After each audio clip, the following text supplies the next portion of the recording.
Okay, how is everyone doing today? Okay, I hope everyone's having a great day. I know I really usually don't stream GT Online on Tuesdays. It's been some time, but I didn't stream GT Online on Sunday, and so I've just been busy with a few things in the weekend. But now I got some time to stream, and so we'll get to that. Hello everyone, how you guys doing today? Hope everyone's having a great day today.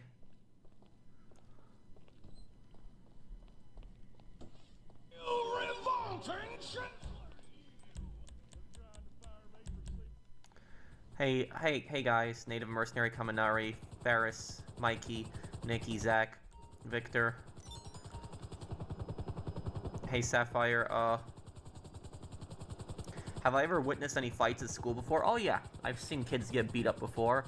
I've only been attacked once. That was in 7th grade. I got hit in the back of the head by another kid. That was, I didn't even see that coming. Did I hear about the ceasefire? Yes, I did. The only question is whether it'll hold.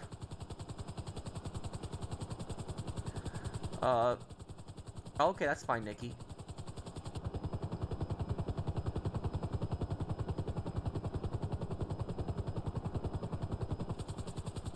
What's a city you would like to see parodied in GTA?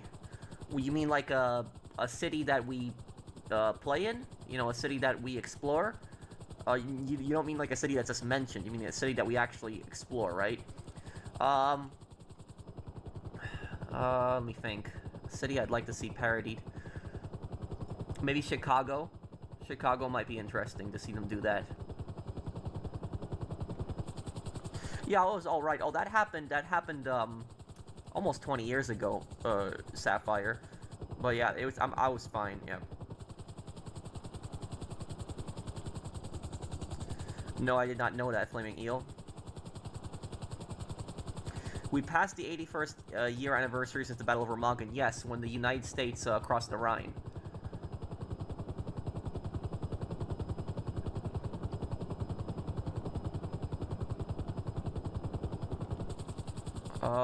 Anyone need help here? Let's see.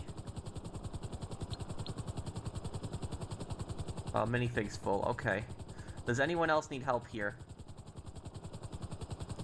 What's worse, delusion or narcissist?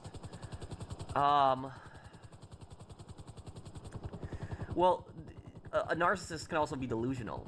But delusional just basically means you're not accepting the situation at hand. That's basically what delusional means. But look, here is what play more Ace Attorney, bruv. Thank you, Black Voices, for the super chat. The only Ace Attorney game I haven't played on the channel is the original Ace Attorney. So like the first 3 games, and maybe I could do those in the summer. Maybe we could do those in the summer.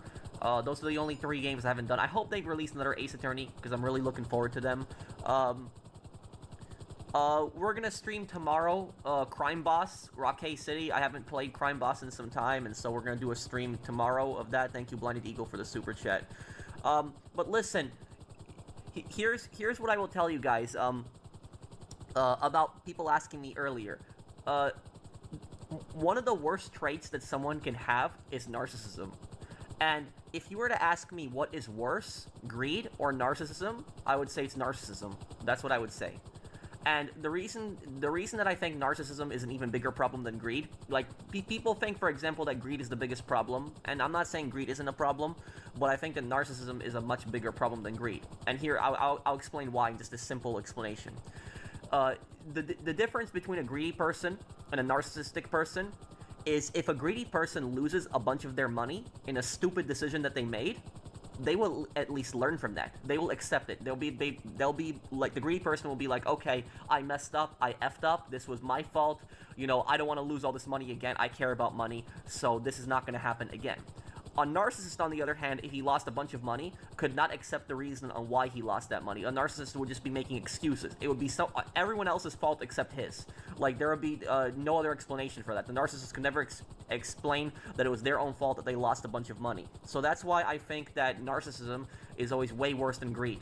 Because when people are narcissistic, they think that the world revolves around them, they think that they're smarter than everyone else, and they think that everyone else is an idiot. And when you basically think that you're at the top of the world, you don't think that you can make any kind of mistakes. Heisenberg in a nutshell. Yeah, Walter White is definitely a narcissist. There's no question about that. He's 100% a narcissist.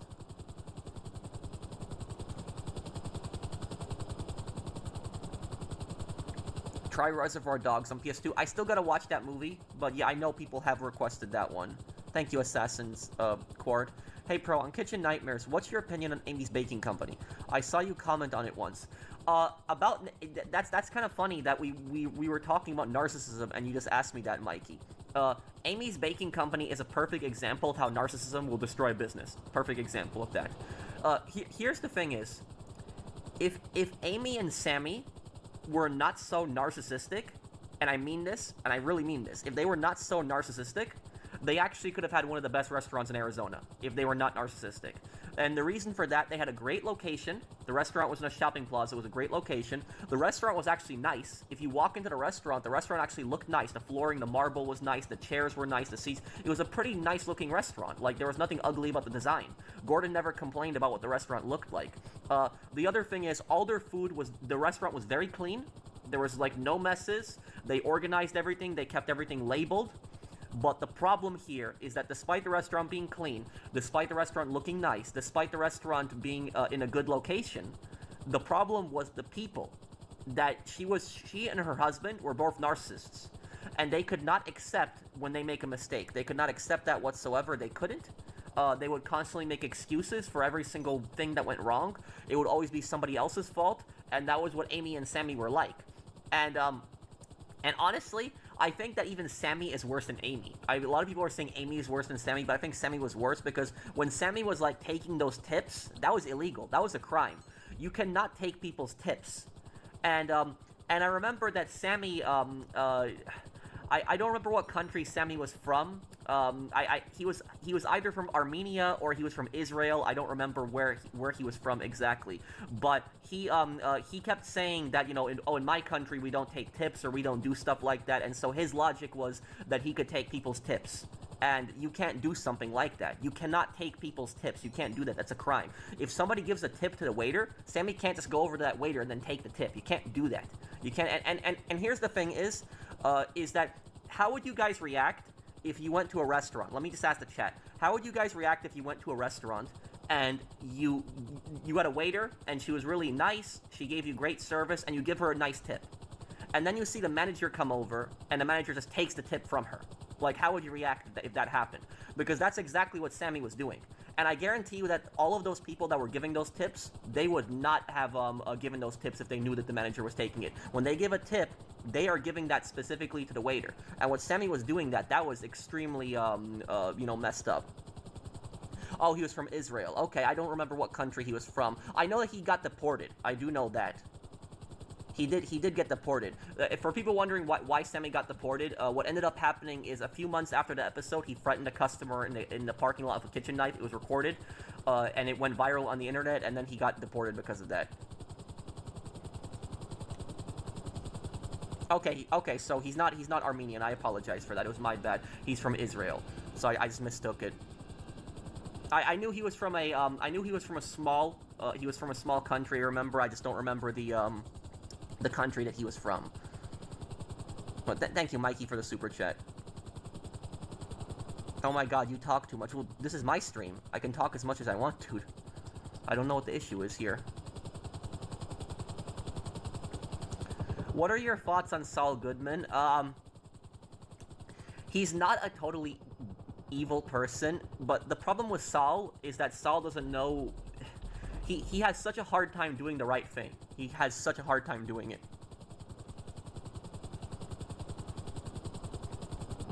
And it's just his scummy attitude. That's what I would say about it. Thank you, Caliber. Thank you, Alpha Wolf. The Lost and Damned or the Ballad of Gay Tony? Well, I think I prefer the Lost and Damned more, because I just like the Lost. They're my favorite gang. But, the Ballad of Gay Tony introduced so many more extra features, so many weapons, so many new vehicles. Oh, you've been sick? What happened, Ferris? He's from Morocco? Sammy's from Morocco? Wait. What? I'm confused. Well, I don't know what country Sammy was from. The only thing I know is Sammy got deported. Then, the Sammy on Kitchen Nightmares.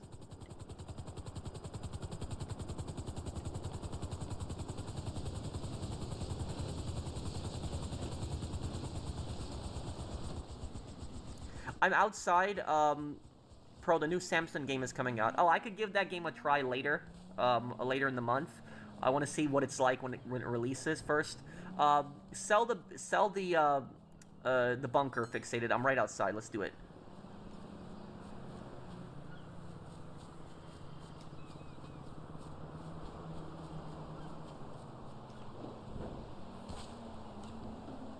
Hey Professional, I've been watching you since 2015. You were one of the reasons why I created my own channel. I almost have 3,000 subscribers so far. Thank you. On the way to 100,000. Oh, okay. So you've been with me for a very long time. So you remember when I was doing the Mega Man Legends videos? Then that was that like I remember I did that was really before I was doing even like a lot of GTA content. I had a lot of people like come to me for like my Mega Man Legends videos, and they were like seeing like how I was making so much money in the game and doing things. Let's see here.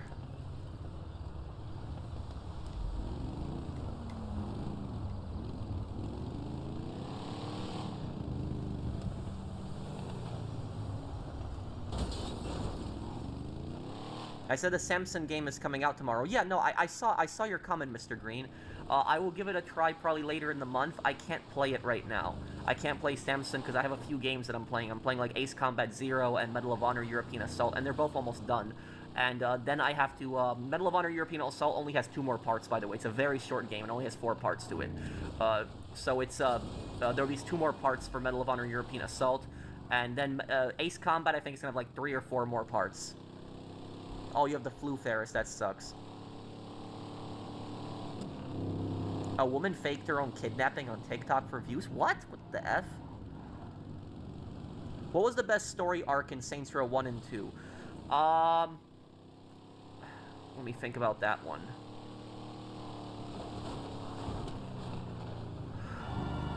The best story... Oh, yeah. The best story in arc in Saints Row 1... Or in Saints Row 1, the best story arc would have been Ben King. When Ben King gets betrayed by his own gang, and then you have to go and save him. That was probably when you had to go save Ben King. That was probably the best arc in Saints Row 1. And then Ben King helps you kill Tanya at the end of the game. Yeah, so Ben King in Saints Row 1. In Saints Row 2, the best story arc would have been... let me think. What was the best arc in Saints Row 2? Probably right after Carlos died. And, like, you wanted revenge. And then, like, the boss ended up killing Jessica, and then that started this whole beef with Marrow. Like, and then it eventually led to Marrow going to Ultor. So that was, yeah, probably the Brotherhood arc.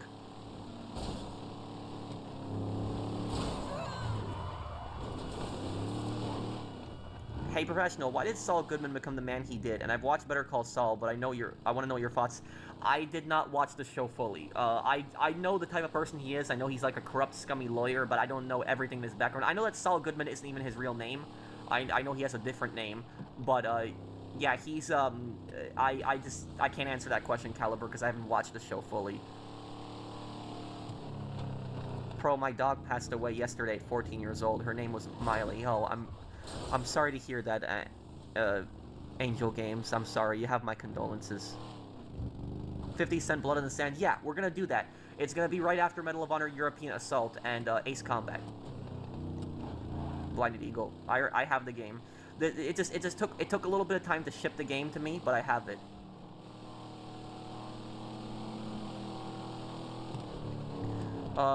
Have you heard of Daniel Vivara's original pitch in Mafia 3? Still took place in the 60s, but it would have 2 protagonists, a gangster and a detective? No, I did not. I never heard about that. I don't know if that really would work. Like playing as a cop in a Mafia game, I don't know if that would work.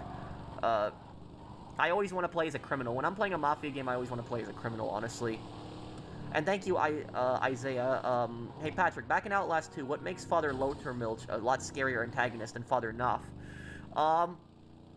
Probably because Father Lothar got away with what he did, where Father Knopf didn't really get away with what he did. And on top of that is Father Lothar is, you know, there are people out there like him. Like there are extremely corrupt, evil priests out there, like Father Lothar. Like, he's actually a pretty realistic villain. There are definitely people out there like him. There's people out there that have, like him, that got arrested. So he's a pretty vile, disturbing person. So he is a pretty he's probably the most realistic villain in the Outlast series, honestly, when you think about it.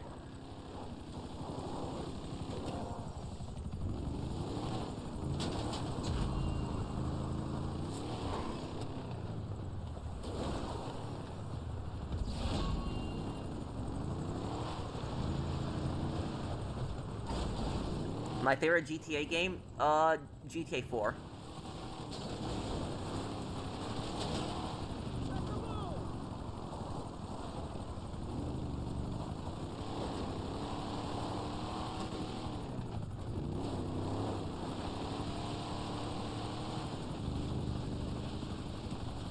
Oh yeah, I want to play 25 to Life, yeah.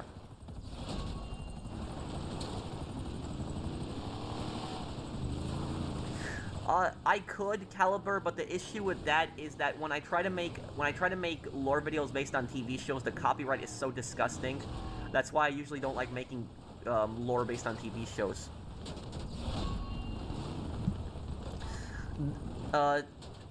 Thank you, LD, for the guy that made fun of you. He's back. Don't worry about him, dude. And honestly, the guy can come in here and he can talk crap. That's what he can do. I'm not too concerned with it, honestly.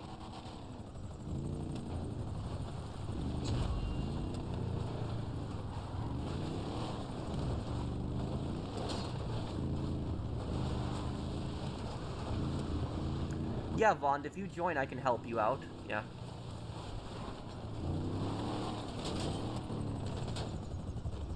My top 5 favorite video games. Saints Row 2, number 1. Skyrim on there also. Definitely gotta put Skyrim on there. I will put Fallout 3 on there as well. Call of Duty World at War. And then my 5th favorite game would probably have to be... Think about that one. Probably GTA 4. Yeah, GTA 4 probably. Italian courts found Netflix price hikes to be illegal in that country. What are your thoughts on that? Well, I didn't know that Italy does stuff like that. The thing is I don't understand why these companies are just so greedy with their products. Because the thing is when you are actually greedy, you actually end up losing more money. Because more customers stop buying your products. But do you know, I can name you guys 2 companies. There are 2 companies out there that are not greedy companies and actually respect their customers. And one company that I can tell you that respects their customers is Arizona Iced Tea. You know those guys? They have basically kept their iced tea 99 cents for years. They refuse to raise the price. Despite inflation, despite everything, they're still making money. Maybe they're not making as much money, but they're still making money. And customers see that, and they are loyal to that brand. And that's why if I'm ever in the mood for an iced tea, I'll always buy Arizona, because I know that company is not greedy. The other company that's not very greedy is Costco. Now, Costco, I know, sells some cheap goods too, but Costco does pay their employees a pretty fair wage compared to all the other retail places. Like, all the other retail places treat their workers like garbage. Costco is actually one of the most friendliest companies to work for. And on top of that, Costco refuses to change the price of their pizza and their hot dog. Like, it's still been the same price for, like, a soda and a hot dog for many, many years. So, Costco and Arizona are 2 companies that I know that are not greedy. Why don't empires exist anymore? Well, I don't know. I don't know if empires really don't exist. The thing is, empires kind of still do exist in a way. It's just that they, it's more that they influence countries instead of directly occupying them. Like, even for the United States, for example, you could even make the argument that the United States is an empire because of just the amount of global influence that it has. Like, there are not a lot of countries out there that want to argue with America, because if you argue with America, you're gonna have a lot of problems in your country. That's what's gonna happen. Trade is gonna go really bad for you. The U.S. government might get involved in your elections, might support other candidates in your country. And you can definitely make the argument that Russia and China are empires. You could definitely make that argument. I mean, if you look at, like, the imperialism that China does, for example, with, like, building artificial islands in the South China Sea just to extend their borders, they're doing that. And what China has done is, when China has taken over Tibet, They have taken over parts of India. They are trying to take over Taiwan. So yeah, you can make China as an empire, and you could also call Russia an empire pretty much as well. So when you say that empires don't really exist, empires still technically do exist, I guess, but they don't really call themselves empires anymore. They don't really call themselves that, but they still, I would say that they still pretty much exist. How do you play with that mask on? It's fine. It's actually pretty easy to breathe in this thing. Will I still stream GTA Online at Red Dead Redemption 2 when GTA 6 comes out? When GTA 6 comes out, I won't stream GTA Online anymore. I'll be focused on GTA 6. What I might do is I might do a stream to GTA Online like a few months after, like a nostalgia stream, going back to it. But Red Dead Redemption 2 we will always stream on Fridays. That is never going to change. So even when GTA 6 comes out, we'll still stream Red Deads on Fridays. But we will replace GTA Online with GTA 6 Online when that comes out. Unless GTA 6 Online is some kind of complete disaster that we have to go back to GTA Online. Hey, Professional, what do you think is more dangerous antagonist? VM Varga from Fargo or Gus Fring from Breaking Bad?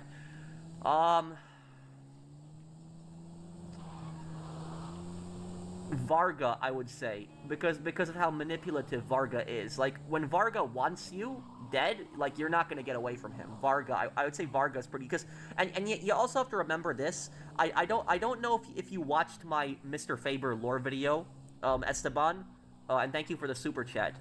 But Mr. Faber is based on VM Varga. So if anybody has watched Fargo Season 3, VM Varga is... Mr. Faber is based on VM Varga. He's a criminal that's in Fargo. He's the main antagonist of Fargo Season 3. And what he is he is a British man. He is a European that comes to America, and he's a moneylenderer. That's basically what he does. And he invests money into cash businesses, and he basically just takes them over. And he uses them as fronts for his shell companies.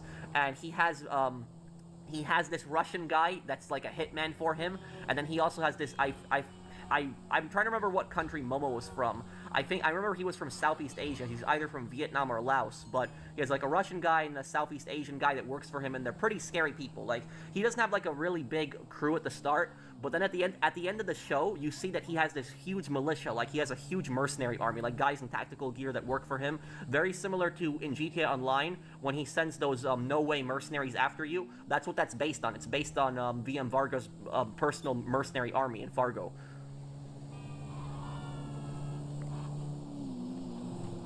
Let me see here. Oh,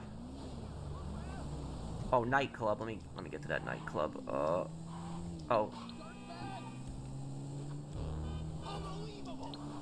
Nightclub. Let's go here.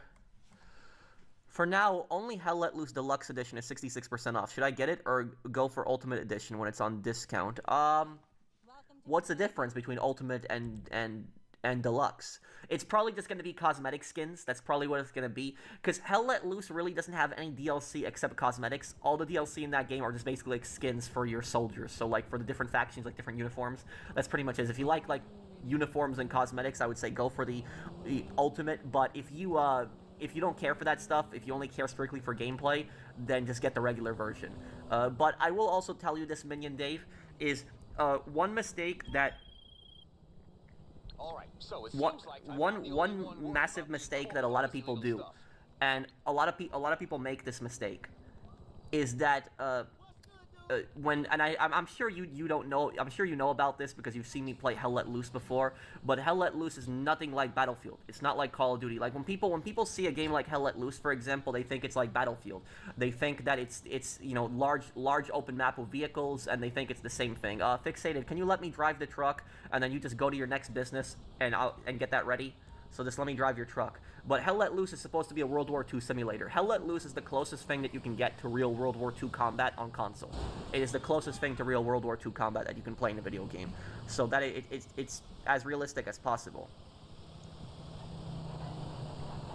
The mayor of Gary is doing an early screening of Michael Jackson's biopic next week in collaboration with the estate, but it's residents only. Thoughts?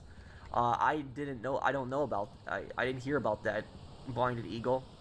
But I know that Gary is considered like the worst city in the Midwest. So like literally out of all the cities in the Midwest, Gary is considered the worst place in the entire Midwest. Like Gary is such a violent city. It is such a poverty-ridden city. Like it has so many poor people. It is so violent. It has so many gangs. It is such a dangerous place. Uh, and also for people wondering, Carcer City and Manhunt is partially based on Gary. So that's what Carcer City is also partially based on. So if anybody has never heard of Gary, it's a pretty dangerous city. I'm sure there's nice parts of Gary, but overall, Gary has a very negative reputation. It has a very, very bad reputation.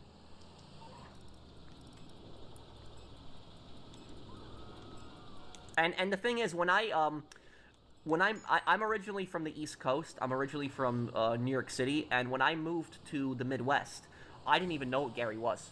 And then I actually found out about it when I was moved out here. A lot of people told me about the town. I looked up the town, and it's it's a pretty dangerous place. It is. It's a pretty bad place.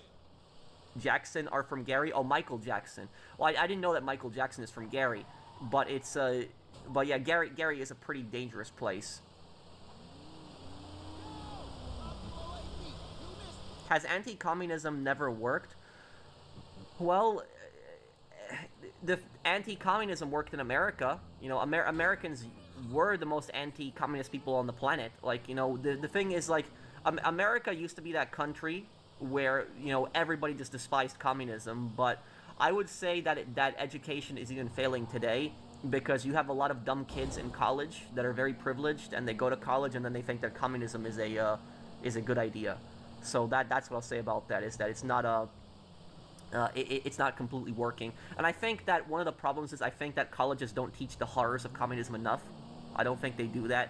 You know what I would what I think that colleges should do is colleges should invite like public speakers that were from communist countries just to like explain what life was like, what they went through and stuff like that, just so that these kids could see that and get that crap out of their head. Thank you, Hamzat, for the super chat. YULQC language inspectors, current events and proxies. Huh. I will look that up a little bit later, QC Suppressor, but that's ridiculous that they are sending inspectors over to check if people are speaking French in their own businesses. My favorite South Park character? Maybe possibly Kenny.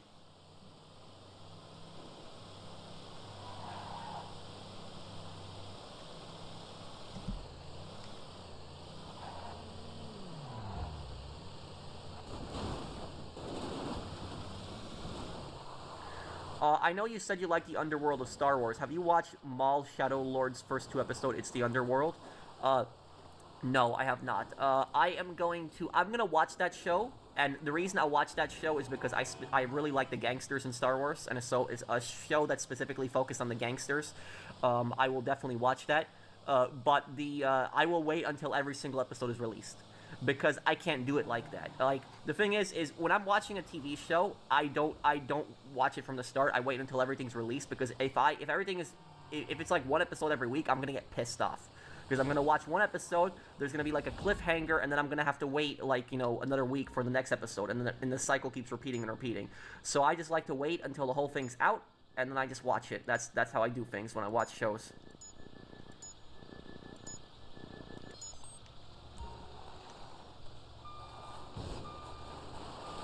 What are your thoughts on the Middle East situation? Hey, Hamzi, James. I don't know if that ceasefire is gonna hold. I don't know if it is. That's the thing is. I feel like there's something. I feel like something can go wrong even today. Somebody will fire a missile, and the ceasefire is gonna be broken.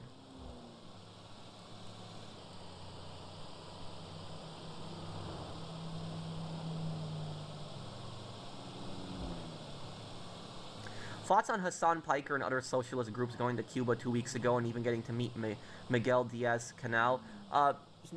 Hassan is a scumbag. He is. He lives in a mansion, and then he preaches about socialism too. That's what I'll say about it. The guy's just a scumbag. I don't like that guy at all.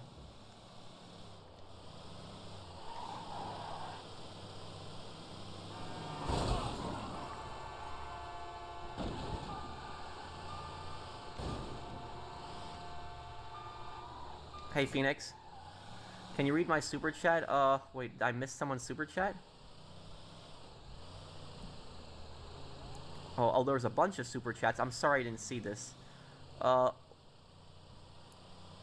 Why is AH seen as worse than Mao when he killed more? You mean Adolf Hitler with AH? Um, well, the thing here's the thing about this, and thank you AM for the super chat. Uh, when it comes to the three most evil people that have really existed in human history, the three most evil people, is they would be Hitler, Mao, and Stalin. And the crazy thing about this is that Hitler, Mao, and Stalin all lived in the exact same time period. So like they all like lived in the exact same time. But those three are definitely like the worst, most evil people on the planet. But here's the thing. Going back to Mao, so you're saying, why do people see Hitler as worse than Mao? I think that a lot of people are not educated fully on the atrocities that Mao did, especially in the Great Leap Forward. They don't know about Mao's terror Red Guards, like what they did, how they terrorized people. They don't know about Mao's Little Red Book, which was basically his propaganda book, how he brainwashed children into his ideology. Mao Zedong was responsible for between 40 to 60 million deaths. So he destroyed China, he caused massive famine, and people in China were just too scared of him to rebel. But here's the thing I'll say about this, is when it comes to Hitler, for example, the most common question I always get regarding Hitler is people ask me, they come to my streams all the time, and whenever I play a World War II game, I always get the exact same question, which people ask me, who is worse, Hitler or Stalin? I've seen that question probably 100 times on my channel. People ask me that question all the time, and my answer on who is worse, Hitler or Stalin, is that why are people obsessed really with the answer to that question? Like, why do people want to know the answer to that question so badly? Like, who is worse, Hitler or Stalin? Because when you think about both dictators, you think about both Hitler and Stalin. Let's go to Stalin, for example. Stalin did the Holodomor, where basically between 6 to 8 million people died, from a famine in Ukraine. Stalin had invaded Poland in 1939. He had invaded Finland in 1939. He had invaded the Baltics, Lithuania, Latvia, Estonia. He also invaded Crimea in 1944 and forcibly deported the entire Tatar population, sending them to work camps, displacing the native inhabitants of that region. Stalin built the majority of the Gulag system. He had thousands of gulags, which were responsible for millions of deaths. Stalin expanded into Mongolia as well. He did. That he also invaded Romania. Romania he attacked as well. So there was plenty of horrible atrocities that Stalin did. And now we look at there was also Stalin's secret police, the NKVD, which were just horrible people. He did mass purges. Stalin did the Great Purge, where he killed millions of people in the Great Purge. But now we go to Hitler. Hitler had invaded the vast majority of European countries. Hitler was responsible for the Holocaust. Hitler was responsible for the destruction of Warsaw. So many cities that had gotten bombed under Hitler, millions of people that died. And so when people say, who is worse, Hitler or Stalin, it's literally like you're staring at the exact same thing. That's essentially what you're doing. Because I literally just described Hitler and Stalin to you. Both of them, had camps. Both of them worked people to death in camps. Both of them killed people in camps. Both of them invaded several countries. Both of them started horrible wars. Both of them killed millions of people. And some people say, who's worse, Hitler or Stalin? They're really the same thing when you think about it. It's really the exact same thing. And instead of debating on who's worse, Hitler or Stalin, what we should be happy about is we should be happy that both Hitler and Stalin are dead. And we should be happy that these people don't exist anymore, and that their empires, both the Soviet Union and Nazi Germany, are gone, and that we don't have to deal with these countries anymore. That is, these empires can't hurt people anymore. So that's what we should be more happy about. So I never understood this reasoning of why people are always debating, who is worse, Hitler or Stalin? Because what are you going to accomplish with that debate? Is who is worse, Hitler or Stalin? And if we compare Mao Zedong in that argument, we throw him in there, it's the exact same thing. The exact same thing is, Mao killed millions of people as well. He invaded numerous countries. Mao invaded India. He invaded India. He stole land from India. He invaded Tibet. He annexed Tibet. He put the Tibetans under massive oppression. He had done several purges. He did the Great Leap Forward, which was responsible for over 40 million deaths. So all of these, like I said, these dictators are all evil, horrible people. They're all just absolute scumbags. Thank you, Thank you, Aaron, for the super chat. I got Mafia 2 today. Mafia 2 is a great game. Make sure that you enjoy it.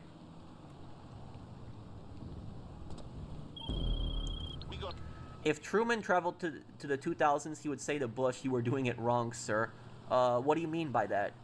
Thank you, Hamzat. But no, if Truman was our president, I don't think that Truman would have gotten us into the Iraq War. I don't think that Truman would have done that. Truman was a really great president. He was, and I would say Truman is probably the most underrated American president. He is such a great president, but he's such an underrated president. A lot of people don't remember him, but I do think that Truman was one of our greatest presidents ever. Thank you, Hamzat, for the super chat.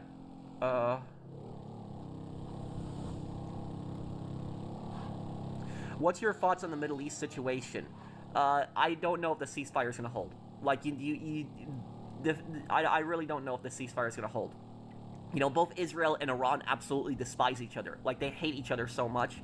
I don't know if that ceasefire is gonna hold, because even if America does not fire anything, Israel or Iran could start shooting at each other tomorrow. They could start, so either one of them could start shooting again, and it could break the ceasefire. So it's I really don't know if the ceasefire is gonna hold.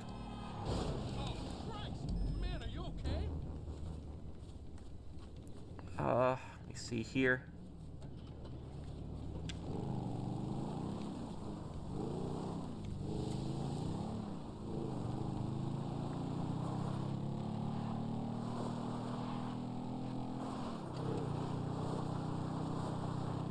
Why is China allowed to celebrate Mao Zedong, but Germany isn't allowed to celebrate Adolf Hitler? Because China is a brutal dictatorship where it is not a democracy, and Germany reformed itself. Germany understood the bad things that they went through, and they understood that what they did was wrong, and they understood that their leader was a horrible human being, and so Germany does not tolerate that stuff today. But China is still a brutal dictatorship. So that's the reason that that China celebrates Mao. Russia also celebrates Stalin. A lot of people don't know that, but they do. So that is like the Russian government, for example, they change like history textbooks where they portray Stalin in a more heroic way. Do you think Trevor can survive in Carcer City? Yes, I think that Trevor could definitely make it in Carcer City. Thank you, Lamar, for the super chat. Will I visit YUL YBC Quebec? Does piss you off? Are they rude? I've never been to Quebec. I've heard stereotypes that people in Quebec are rude, but I'm sure that there's also plenty of nice people as well. I love having my own crib. What about you? Well, I personally rent an apartment, so it's not technically mine, but I will say that I don't really need to own, a land. I do own land, but it's land that I rent, but I don't own land that I live on myself. So that's because I really don't need it. I don't need that much space. I'm just one person. So if I got a house, it would just be too much room. Thank you, and thank you, Bork, for the super chat.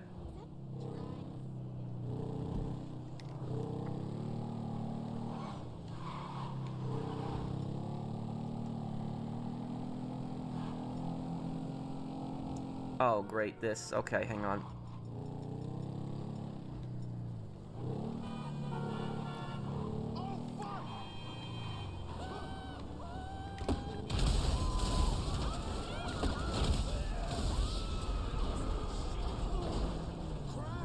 Burning your money on rent, does that not bother you? No.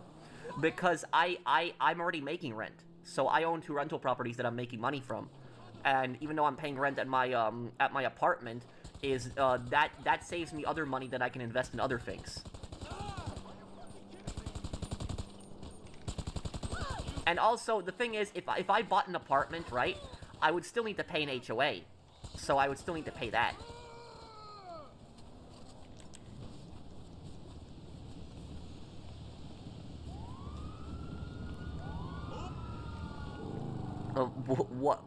What do you mean with that, Liskiv? It's eating people. Of course it's wrong, though. It's just, it's immoral. It's...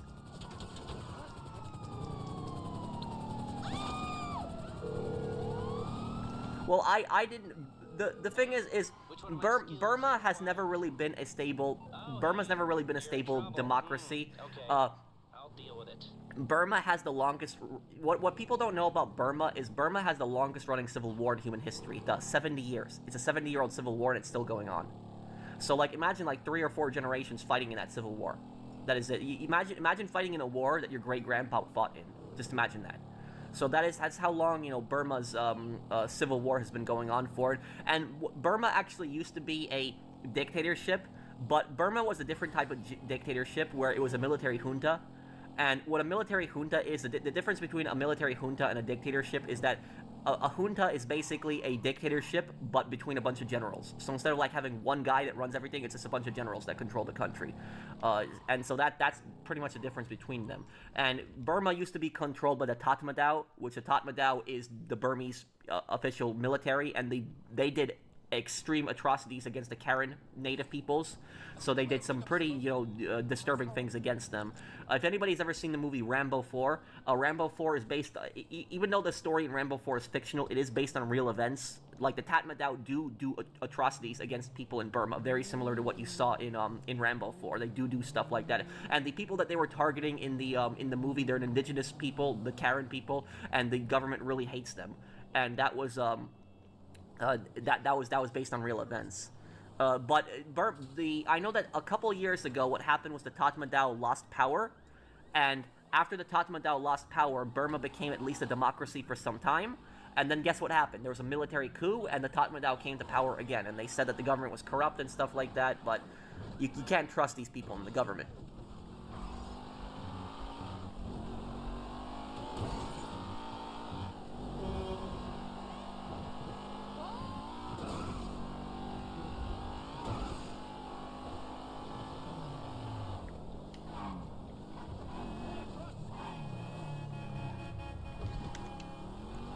Imagine if Shogo Okuji left the Ronin and joined Cypher in the Belkan War as Pixie, since they are both voiced by Yuri Lowenthal. Oh, really?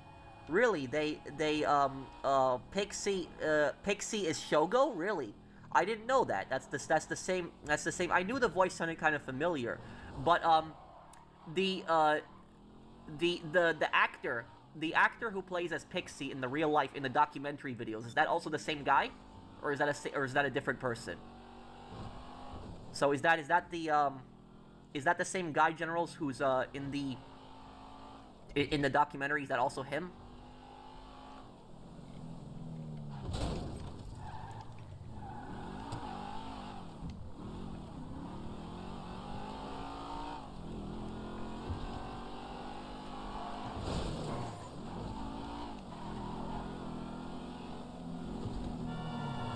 Sorry, on Taylor can't play with you due to job reasons, but I can watch your stream though. You don't have to apologize to me.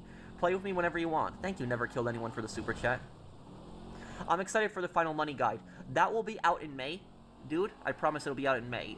In April, I'm focused on getting this Zero lore video out. That'll be my project for this month. And then next month, we will do the money guide. Oh, he also voiced Spider-Man in the Spider-Man games. Okay. Live-action Pixie is Sean Ryan. Okay, so it's a different person. Okay.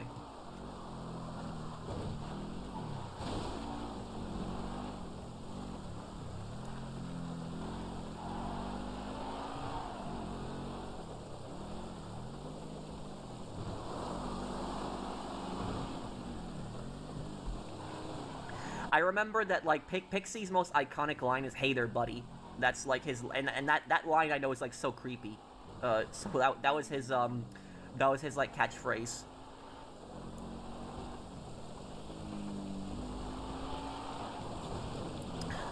What do you think about Milosevic? Did Clinton, the U.S., had the right to bomb Serbia in the 1990s, or was it just brutal? A lot of civilians ended up dying in the in the NATO bombardment of Serbia. That is very much true. But here's the other thing that people don't tell you about. Milosevic was pretty much a dictator. He was. The leader of Serbia, he was very much a dictator. And Milosevic was responsible for war crimes. He was. He did disgusting, absolutely horrible things against the Bosnians. So the guy was a war criminal. The guy was an evil man. So that's the thing is, you can make the argument that NATO went a bit too far with their bombing in Serbia. You could definitely make that argument. But it was also, you also have to take into account that Milosevic started a bunch of stupid wars. He was responsible for a lot of the conflicts that were going around there, and he was also, ethnically cleansing people. So he was committing genocide. and it was some of the worst massacres that happened since World War II. He was responsible for it.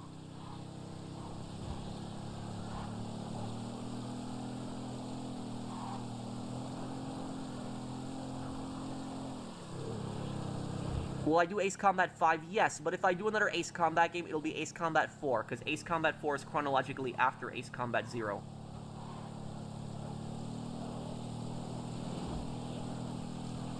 You turned 21 last month. Happy early birthday, Super Mario. I missed a super chat, Bork. Thank you, Hamzat. Let me see. Why you LQC Bill 21 prohibits headwear in public sectors? What do you mean by headwear? Thank you, Bork, for the super chat.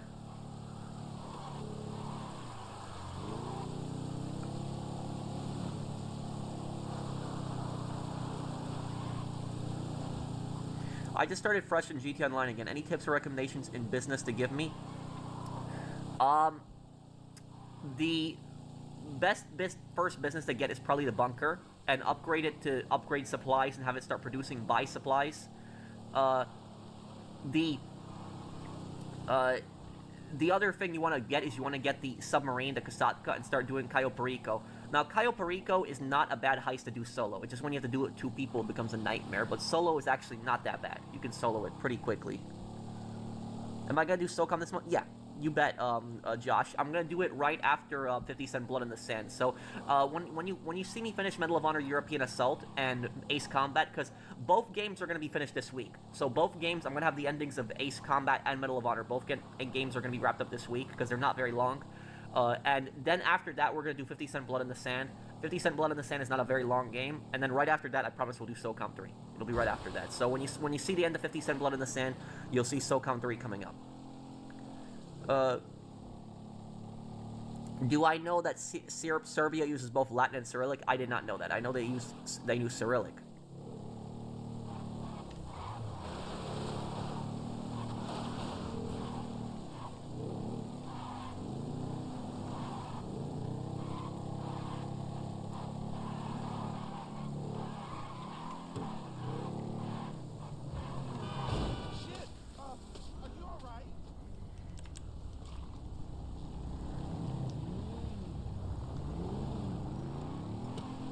Yeah, Cyberpunk I eventually want to play before GTA 6 comes out too.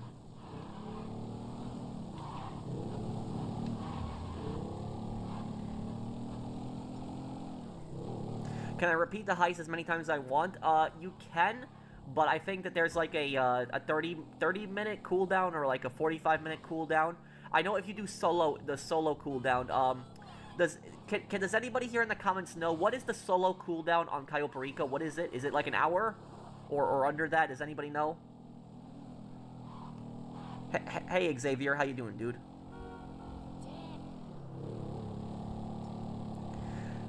Since you know a lot of history, in your opinion, is there or was there ever a dictator you would consider as ethical or beneficial to his people? Yes. There was rare occasions where there was dictators that were generous to their people and actually did care about their people and put their people first over themselves, but it has not existed that much in history. Out of all the dictators that have existed in history, I would say probably less than 1% were actually good to their people. So like, it's like almost all dictators are virtually evil. The vast majority are almost always crappy people, but there have been a few rare occasions where there were dictators that were actually benevolent dictators and they were good to their people. But before I tell you what those dictators were, the dictators that were good to their people, I want to tell you the reason. So one thing that people always wonder about is people always wonder, why are there not any good dictators? People always wonder about that. Like, why is it that almost every single dictator is a scumbag? Now, some dictators are obviously worse than others. There are some dictators that are, much more bigger psychos than others. But virtually almost all dictators are still horrible people. They almost always have a secret police. They almost always bankrupt the country. They steal a bunch of money from the country. They terrorize their people. They cause recessions. They destroy the economy in their countries. They don't let people leave their countries. But here's the here's the reason. The reason that most dictators are scumbags, the reason they're such bad people, is it's not a coincidence that they're bad people. Because to become a dictator in a country, you have to basically do brutal things to get the power. That's the thing is. You have to do some pretty bad things. So somebody who becomes a dictator, they were already a bad person before they became a dictator.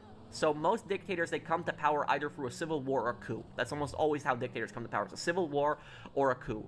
And uh, these dictators, they have to do things, bad things, in order to take power. And they're going to kill people when they're going to take power.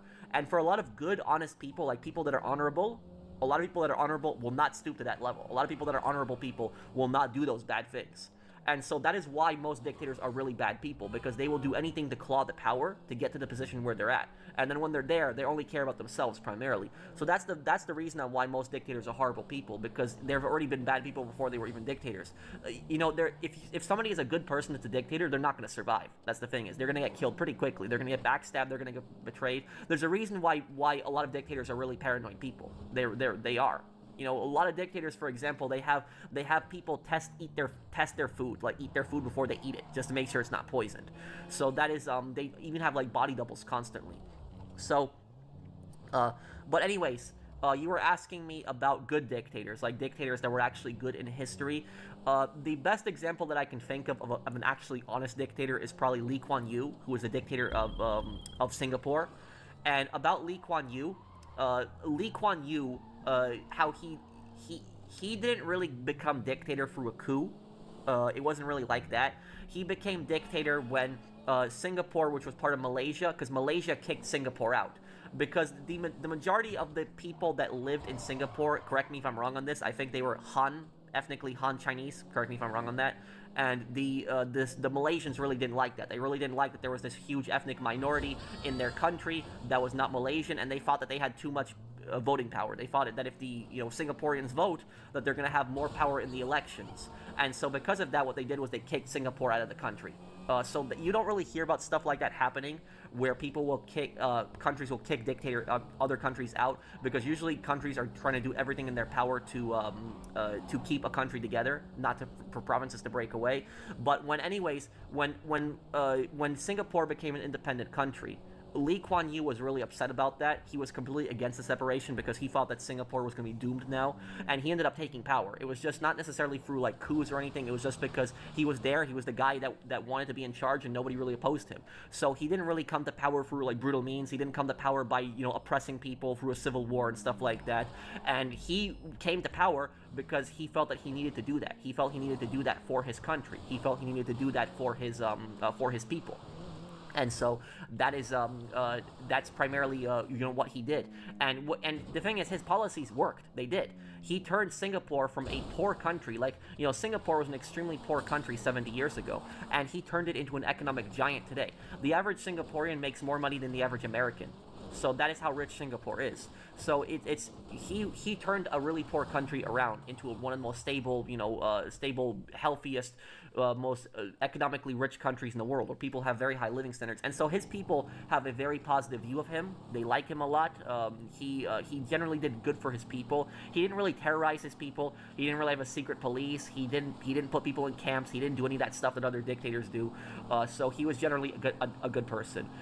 So was he a dictator? Yeah, he had absolute power. He could pretty much do whatever he wanted, but he didn't terrorize his people.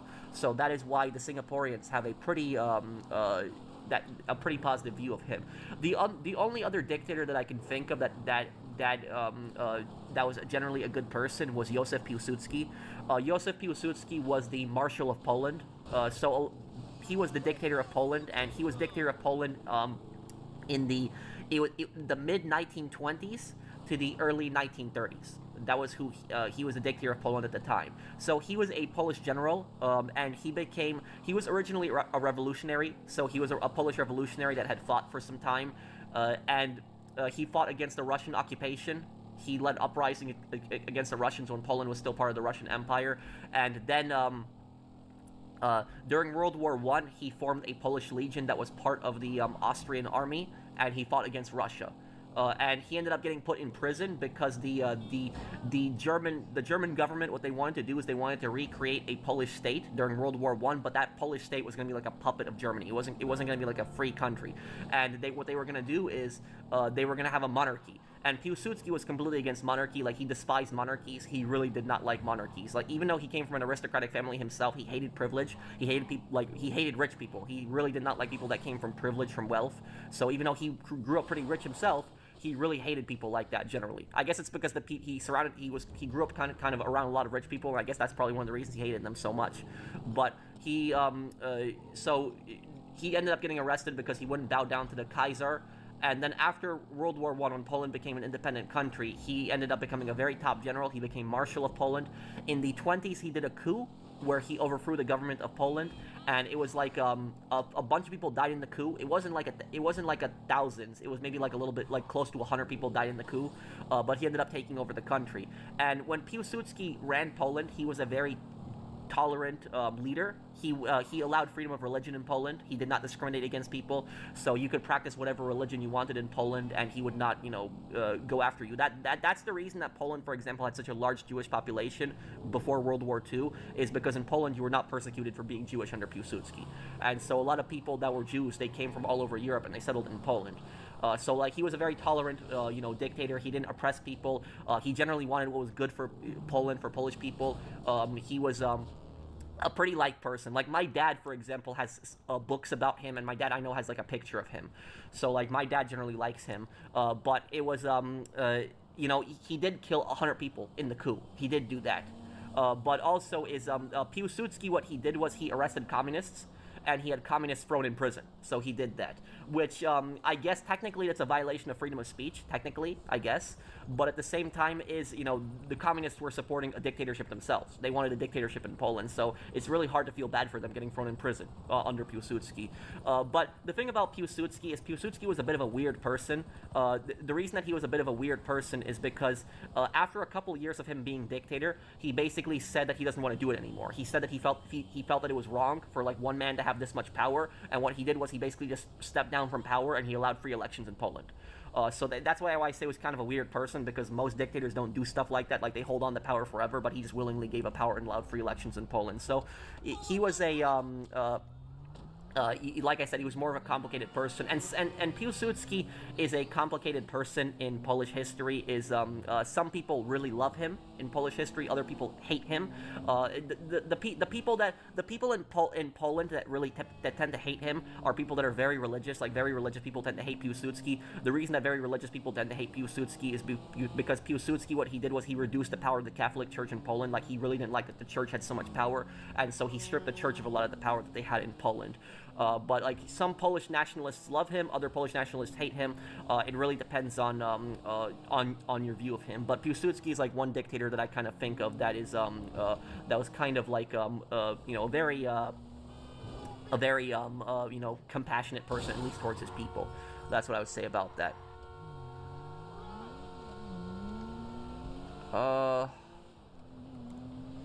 So I hope I answered your questions on what dictators in history were nice. Let me see. Hamzat made a bunch of super chats. While most people talk about the Apollo missions, I find it pretty ignorant that they don't also talk about other moon missions. Wait, why did we not get the other bikes? What's going on? Who, Piłsudski? Brandon, is that who you're? Do I like Piłsudski? About Piłsudski I understand that he was a dictator, but about Piłsudski is Piłsudski also saved Poland from the Soviets. He did. He was like a top general, and he absolutely destroyed the Soviet attack on Poland. So when the Soviets invaded Poland in 1920 in the Polish-Soviet War, Piłsudski obliterated them. If it was not for Piłsudski, the Soviets would have taken over Poland in 1920. So he deserves credit for protecting Poland and saving Poland from the Soviets. Even the people that hate Piłsudski have to admit that he saved Poland from the Soviets. He did. While most people talk about the Apollo missions, I find it pretty ignorant they also don't talk about other moon missions such as the Soviet ones. Thank you, Hamzat, for the super chat. I know there's a new space mission going on right now, but look, and here's the thing about this. I have never really been much into the space stuff. I know that fascinates a lot of people. I know people find that cool, but I've never really been much into the space stuff. The reason I'm not much into the space stuff is because one, it doesn't interest me, but two, it's because and this is people don't like hearing this. They don't like hearing this, but it is kind of true when you think about it. The primary purpose of space exploration, the primary purpose of that is to show off. That is literally the primary purpose. When you think about it, there is really no other purpose to space exploration other than to show off. That is literally the primary reason. The reason that countries do it is to basically show, oh, we're a superpower. Look at us. Look at how powerful and mighty we are. We can send people into space. That is the primary reason they do it. I know people that really like the space stuff don't want to hear that, but that's the primary reason governments do it. You could say that you like the space stuff, but that is why governments do it. They don't do it for the exploration or anything like that. They do it primarily to show off, to basically show their dominance in the world. That is why the Soviets and the Americans were so obsessed with the space race. That's why they were so obsessed with it, because they knew that whoever got into space first, the entire world would be looking at them. And that's why the Soviets and the Americans were so obsessed with it. It was a competition. It wasn't necessarily about, like, human advancement or anything like that. It was basically, oh, it was just a big power struggle. It's like, oh, we're cooler than you. That's ultimately what it was right there. And when the Soviets sent the first man that orbited space, that was a massive embarrassment for the U.S. Like, that was, like, the Americans were so embarrassed by that. Like, they were so ashamed when that had happened that the Soviets did that. But then the U.S. kind of got their revenge back when they put the first man in space. So while the Soviets were the first man on the moon. So while the Soviets were the ones who put the first man into space, the Americans were the ones who put the first man on the moon. So that was that was pretty much it. So I do think it's interesting to a degree, but at the end of the day, like I said, it's primarily a show-off. That is the primary purpose. One day when we can visit other planets and, like, colonize other planets and actually build civilizations on other planets, that's when I will tell you, okay, space travel is viable. It's something that's, you know, that's necessary. But right now, as it stands, I don't think it is, because I will tell you, is, like, you know, people will look at gas prices, they'll look at really high gas prices, they'll look at inflation and stuff like that, and they'll be like, oh, the government's focusing on space stuff right now. Like, you know, why? What's the point of this right now when we, you know, how bad the economy is? So that's at least my perspective on it, is I don't think that it's really necessary, and I think it's just a primary reason for countries to show off. Feel free to disagree with me. I know the people that like the space stuff really argue with me when I say this, but when you really think about it, that's the primary reason governments do it, is just to show off to each other. Hey Pro, do you think Rockstar should make another Manhunt in today's world? Also, is the definitive trilogy now the best version of the old GTAs? I don't know if it's the best version of the old GTAs, but it definitely is better than what it was originally. And look, what I will say is that the definitive edition does have advantages over the original. I know there are people out there that think that that's sacrilegious, what I'm going to say, but there are parts of the definitive edition that is better than the originals. And the best example that I think of, do I like him? No, I have a more neutral view of him, Brandon. That's what I would say. But look, about the definitive edition, for example, GTA 3 had no map. It didn't. And while, you know, a lot of people would say, oh, I know the map by heart. The thing is, there is GPS in GTA 3, and you can open up the map and look where you wanted, where you couldn't do that in the original. What you can do also is you can look around the car, so when you're driving around, you can look around the car with a stick. You couldn't do that in the original. You had to hold L2 and R2 to basically look on the side, or L2 and R2 together to look behind you. That is, that's how it worked. And the other thing is that when it came to the guns, you could not, they didn't have the PC aim. So, like, what I mean by the PC aim is that on PC, you could take the M16 and you could aim that in third-person mode. But on console, you could only do that in first-person mode, which was really annoying. So the aiming on PC was always better. And so when they brought that aiming into console is good, and also when you can move and shoot, because there are certain guns that you cannot move and shoot, but then the Definitive Edition changed that, where you can move and shoot with certain guns. So there are parts of the Definitive Edition that are better than the originals. That doesn't mean that it's completely better than the originals, but there are some parts of it that can be better. Even though dictators are bad, Stalin, for example, had a very abusive and neglectful parents that turned him into a horrible human. Well, look, here's what I will say about that, Hamzat. Thank you for the super chat. My dad grew up in an abusive household. I don't really want to go into that too much. My grandma was very kind, so my grandma was very kind, but my grandpa, I heard some horror stories about what he did. Like, he was pretty abusive towards my father. And yet, my dad did not turn out to be, you know, a horrible, evil person. Did not do any of these bad things. And there are people that grew up in very stable households, and they turn out to be evil people. So, can being abused as a child shape somebody and make them into a bad person? Sure, it's definitely possible. But at the end of the day, people are responsible for themselves. And so it's like, you know, who are we gonna basically say, oh, you know, Stalin's mom, because she beat him, is responsible for the gulags or stuff like that? You know, that argument, you know, when you really think about that, that doesn't really hold up much. So that's it. So I'm not saying it didn't have an influence on Stalin growing up. It definitely did to a degree. But ultimately, people are responsible for themselves at the end of the day.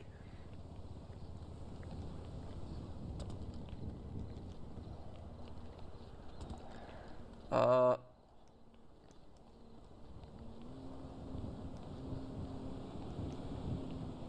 let me see here.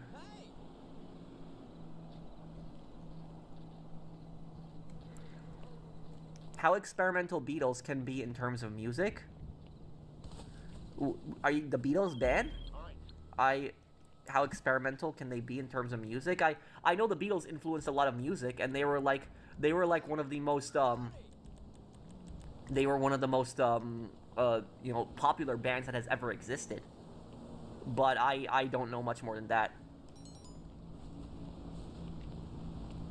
I guess this will be the last business I helped fixated with. Do they gain information in space or no? I mean, kind of, but the thing is you can gain a lot of information through telescopes. Also, you don't necessarily need space. Like people were able to find planets before we even went into space. Like they knew where planets were because of the telescopes.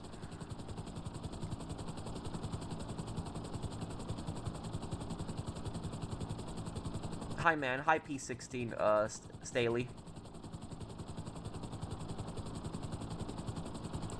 I guess we'll see if this war ends. My country, Greece, had once a military junta. It was called the regime of the three colonels. Yes, and wasn't that at in the 1970s when Greece got into a war with Turkey over Cyprus, right? That's what it was.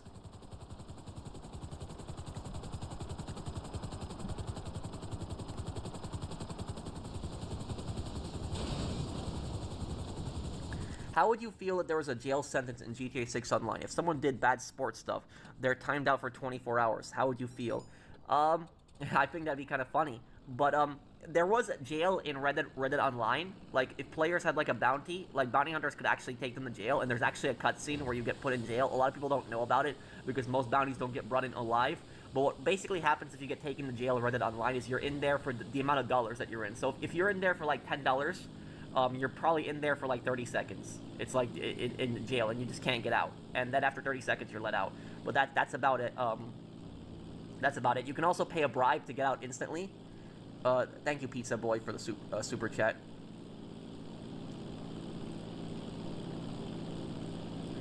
Was the Soviet famine of the 1930s a man-made genocide or just a natural disaster? It was very much a man-made genocide.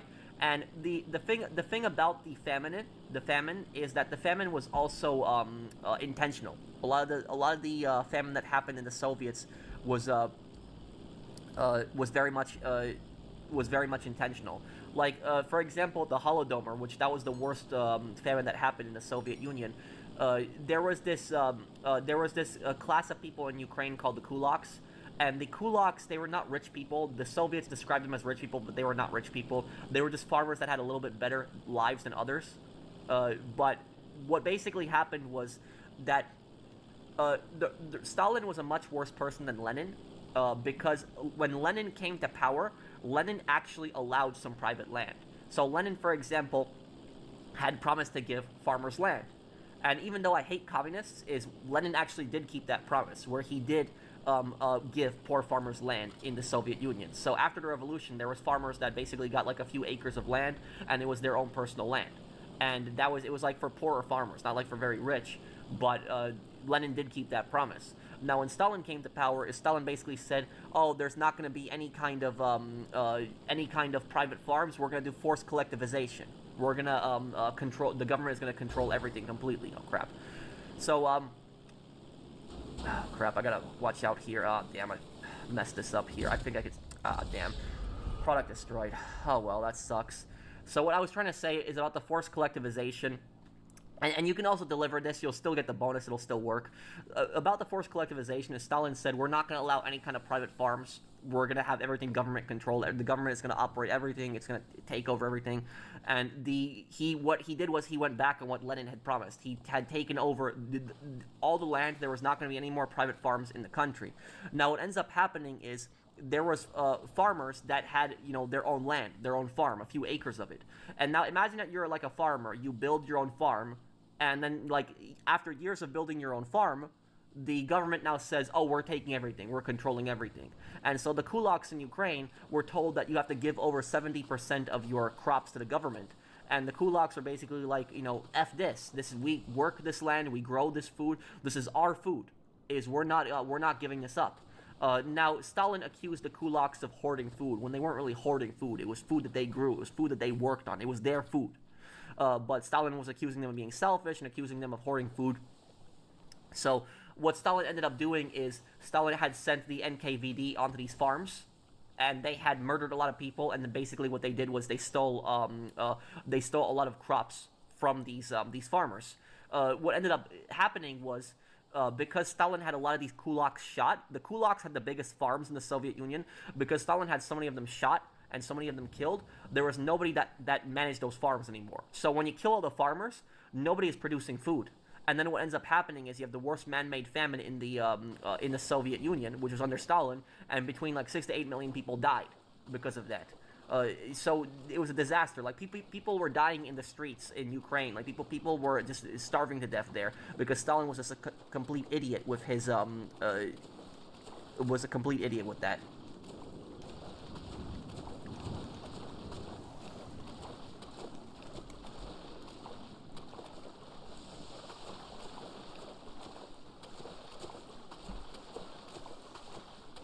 Did the Xinhai Chinese Revolution of 1911 ruin China forever? I mean, it also led to the Chinese Communist Revolution and made China a dictatorship. I know the nationalists ended up coming to power later on. And thank you, Bike Gang, for subscribing to the channel. I don't think the Kuomintang, which were the nationalists, were that bad for China. I know they weren't perfect, but if they had ended up running China versus the communists, I do think that China would have ended up becoming a better place. But I think that the communists were the ones who ruined China. I think they were the ones who ultimately destroyed China. Was Sun Yat-sen a bad person? Isn't that the founder of the Kuomintang? Hamzat?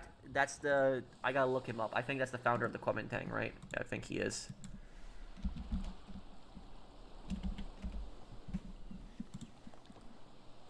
Yeah, he was the, he was the guy who founded the Kuomintang. Yes, he was. No, I don't think... I mean, you can make the argument that some of the nationalist leaders were bad people, like Chiang Kai-shek, for example, but nowhere near bad to the extent that China, that Mao Zedong was. And here's the thing is, the ideology between the nationalists and the communists was very different. The nationalists hated monarchy. They hated monarchy. They were not in favor of monarchy at all. They actually supported republicanism. Nothing to do with the Republican Party of the United States. It's just the ideology, republicanism, which is basically supporting republics. Now, were the nationalists a dictatorship? Yes, in China, the Kuomintang did support a dictatorship, even though they claimed to be republicanists. But here's the thing is, their ideology said that step one, China needs to be a dictatorship. That's what they said. China needs to be a dictatorship, and they need to industrialize the country and raise people's living standards. And then once China becomes industrialized and people's living standards are raised, we will transition to a republic and give people the right to choose their government. So that was the nationalist ideology. It was first dictatorship, we industrialize the country, we build the country up, and then we go back from dictatorship and we make it into a republic. And here's the thing. The nationalists did keep that promise. They did. So in Taiwan, when they were running Taiwan, because the Kuomintang ran Taiwan, they industrialized Taiwan, they raised living standards in Taiwan, and then they allowed free elections. So they kept the promise. They did. They transitioned from a dictatorship into a republic. Did the communists ever do that? Did they ever allow free elections? No, they didn't. And so that's what ended up happening with China. China is still a very much a dictatorship.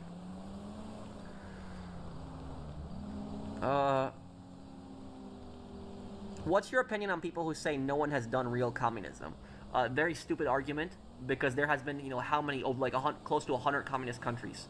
And the thing is that 1/3 of the planet used to be communist. So 30% of all of the countries on the planet used to be communist.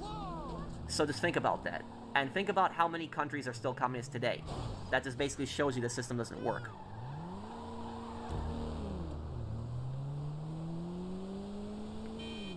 Should the Qing dynasty never have been overthrown? The monarchies were always corrupt. The monarchy in China was no different, really. Are we ever going to achieve true unity? What do you mean by that?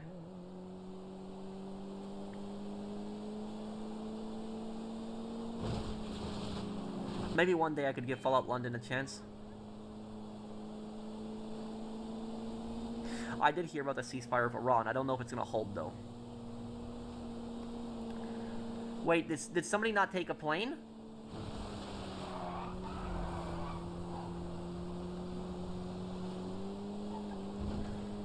Oh, the referendum is in October. I didn't know about that, Mustang. Well, it'll be interesting to see what happens.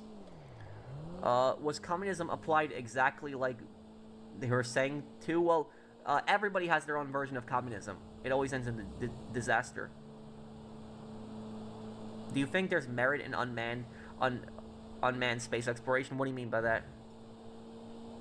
Are you a Skyrim fan or mostly Fallout? I would say more of a Fallout fan, but I still like Skyrim a lot. Would anything have changed if the Polish resistance was successfully able to defeat the occupation in Warsaw? Oh yeah, if the Polish resistance had defeated the German occupation in Warsaw, the Western Allies probably would have recognized them as the legitimate government of Poland. And if they did that, and the Soviets then tried to take that government out, there would have been international condemnation, and they would have been seen as the aggressors. It would have been really bad for the Soviets to do that. So that's why it was just so important for Poland to try to make their own government there.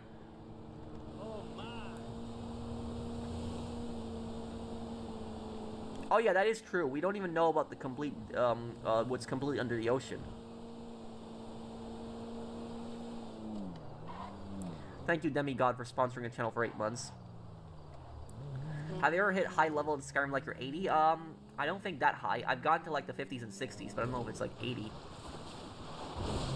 The thing is, Skyrim has like a very weird leveling system, where Skyrim's leveling system is based entirely on classes, so it's based on like weapons and magic and stuff like that. It's not based on the enemies you kill. It's more based on the things that you do with those weapons.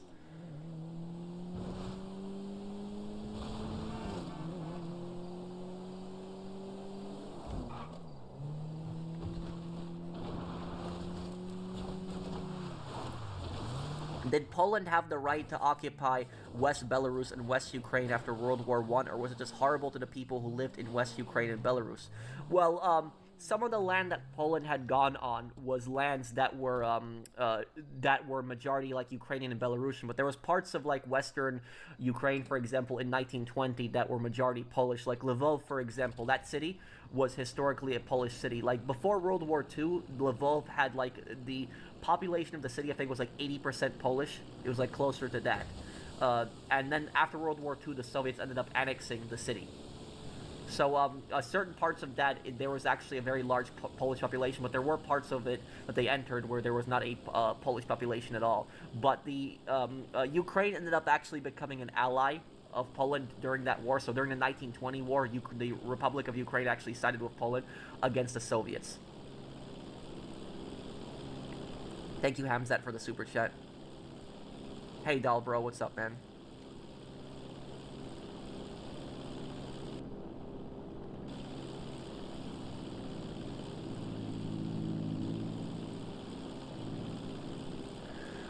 I haven't fully played the Elder Scrolls Oblivion Remaster. I want to get to it, though.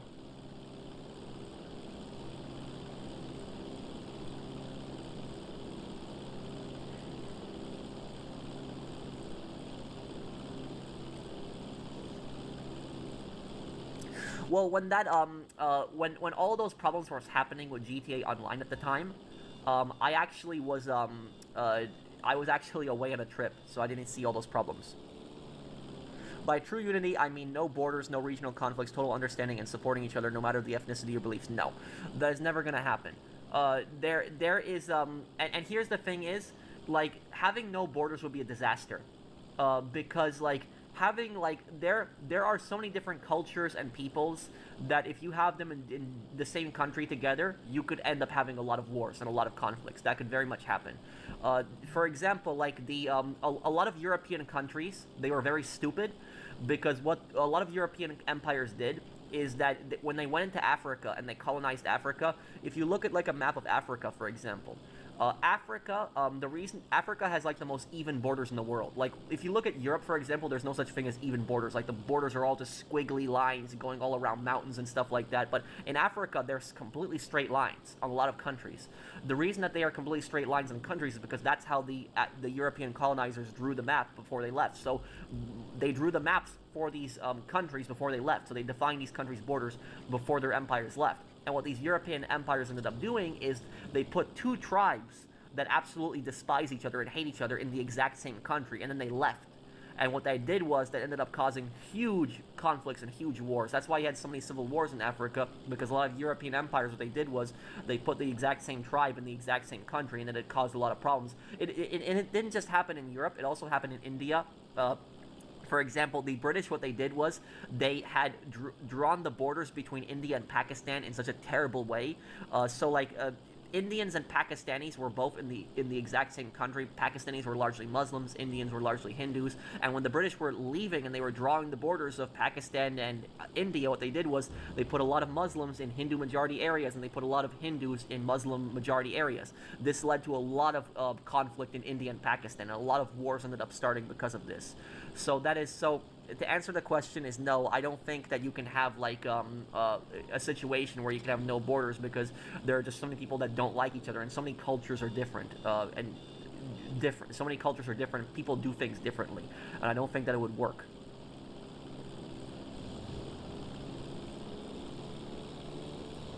The Kashmir region is still in dispute between India and Pakistan. It is true, yes it is.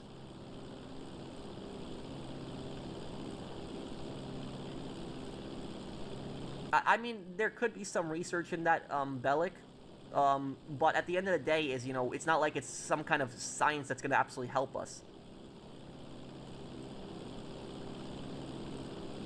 That's what happened in Rwanda. Yes, it was the Rwanda genocide. Yes. Which communist famine was the worst, the Holodomor in Ukraine USSR or the Great Leap Forward in China? Great Leap Forward. The Holodomor was bad, but more people died in the Great Leap Forward. Holodomor, between 6 to 8 million people died, where the Great Leap Forward, 40 million people died. Do you think the U.S. will add any more states? No. The other person is inside their apartment. What? Okay, well I'm gonna help another person after this.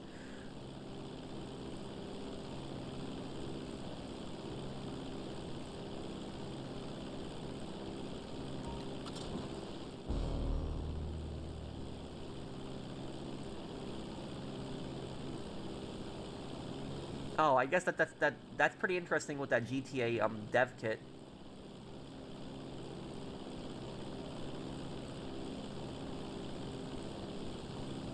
Ever shot a shotgun? I did oh yeah, I've shot a shotgun a bunch of times, yeah. Do I think the U.S. will ever add other states? No.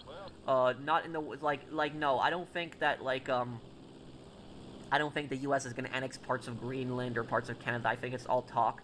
I think it's nonsense. Here's the thing is, America could very much have more states in the future, but if America has more states in the future, it's not going to be from new land. It's going to be from existing land. It's going to be states that break up. That's what's going to happen. Like, if you look at a lot of states, like, for example, Oregon, there is a movement in Oregon to actually break up the state. Like, there are people that want parts of Oregon to be part of Idaho, and I don't think that's going to happen, but that movement still exists there. There are like when I was in New York, for example, I'm originally from New York City, but my family moved to Long Island, New York, which is Long Island is the eastern side of New York City. It's basically a Long Island, and it has a lot of suburbs and small towns. About Long Island is that on Long Island, there was a movement on Long Island to make Long Island an independent state. When I was a kid, that movement was like pretty big. It doesn't really exist that much anymore, but a lot of people wanted Long Island to separate from New York City because a lot of people on Long Island did not like dealing with New York City's problems. They felt like New York City was throwing a lot of problems on them, and they didn't want to deal with it. So, to answer your question is, yes, there could very much be new states in the future, but when there's new states, it's not going to be from some new land. It's going to be from existing land. It's going to be states that are going to break up. That's what's probably going to happen.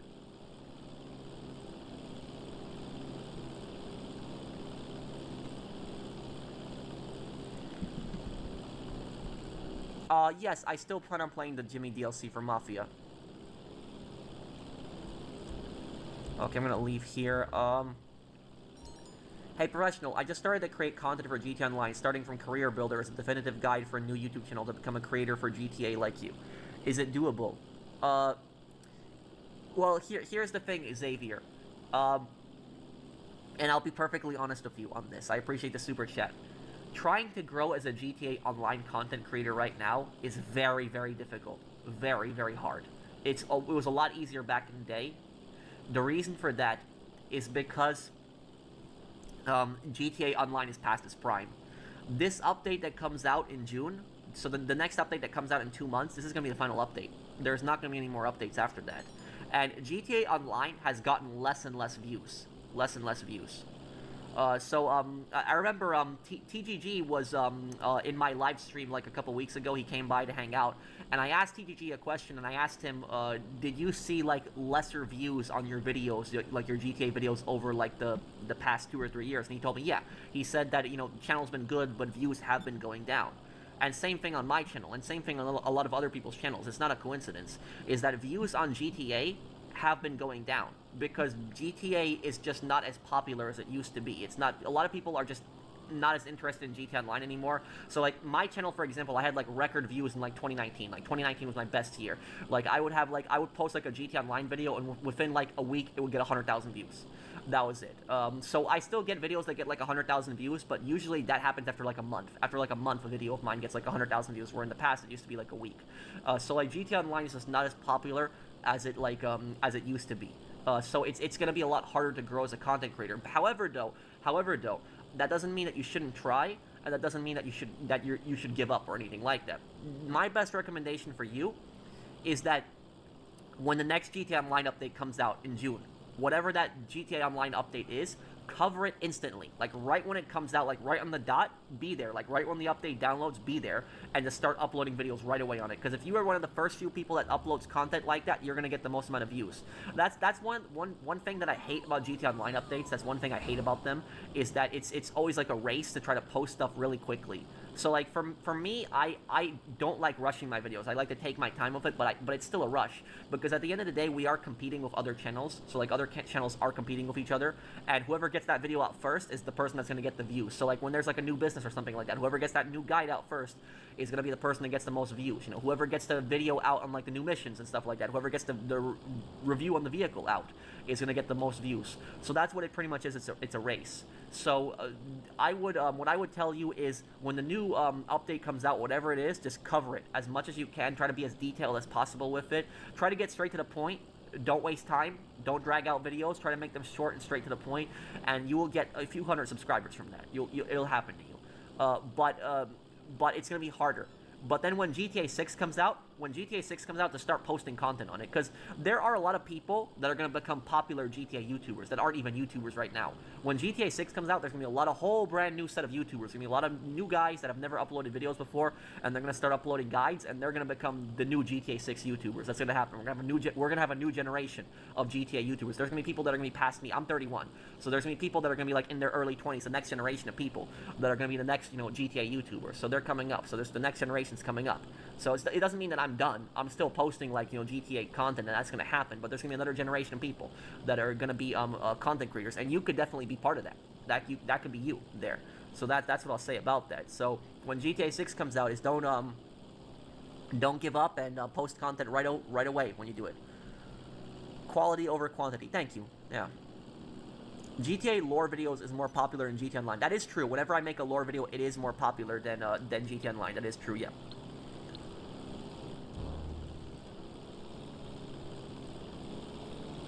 Isn't that the case for most content now? No, it really depends on what the content is. Some content gets really popular. You have the best content. Well, thank you.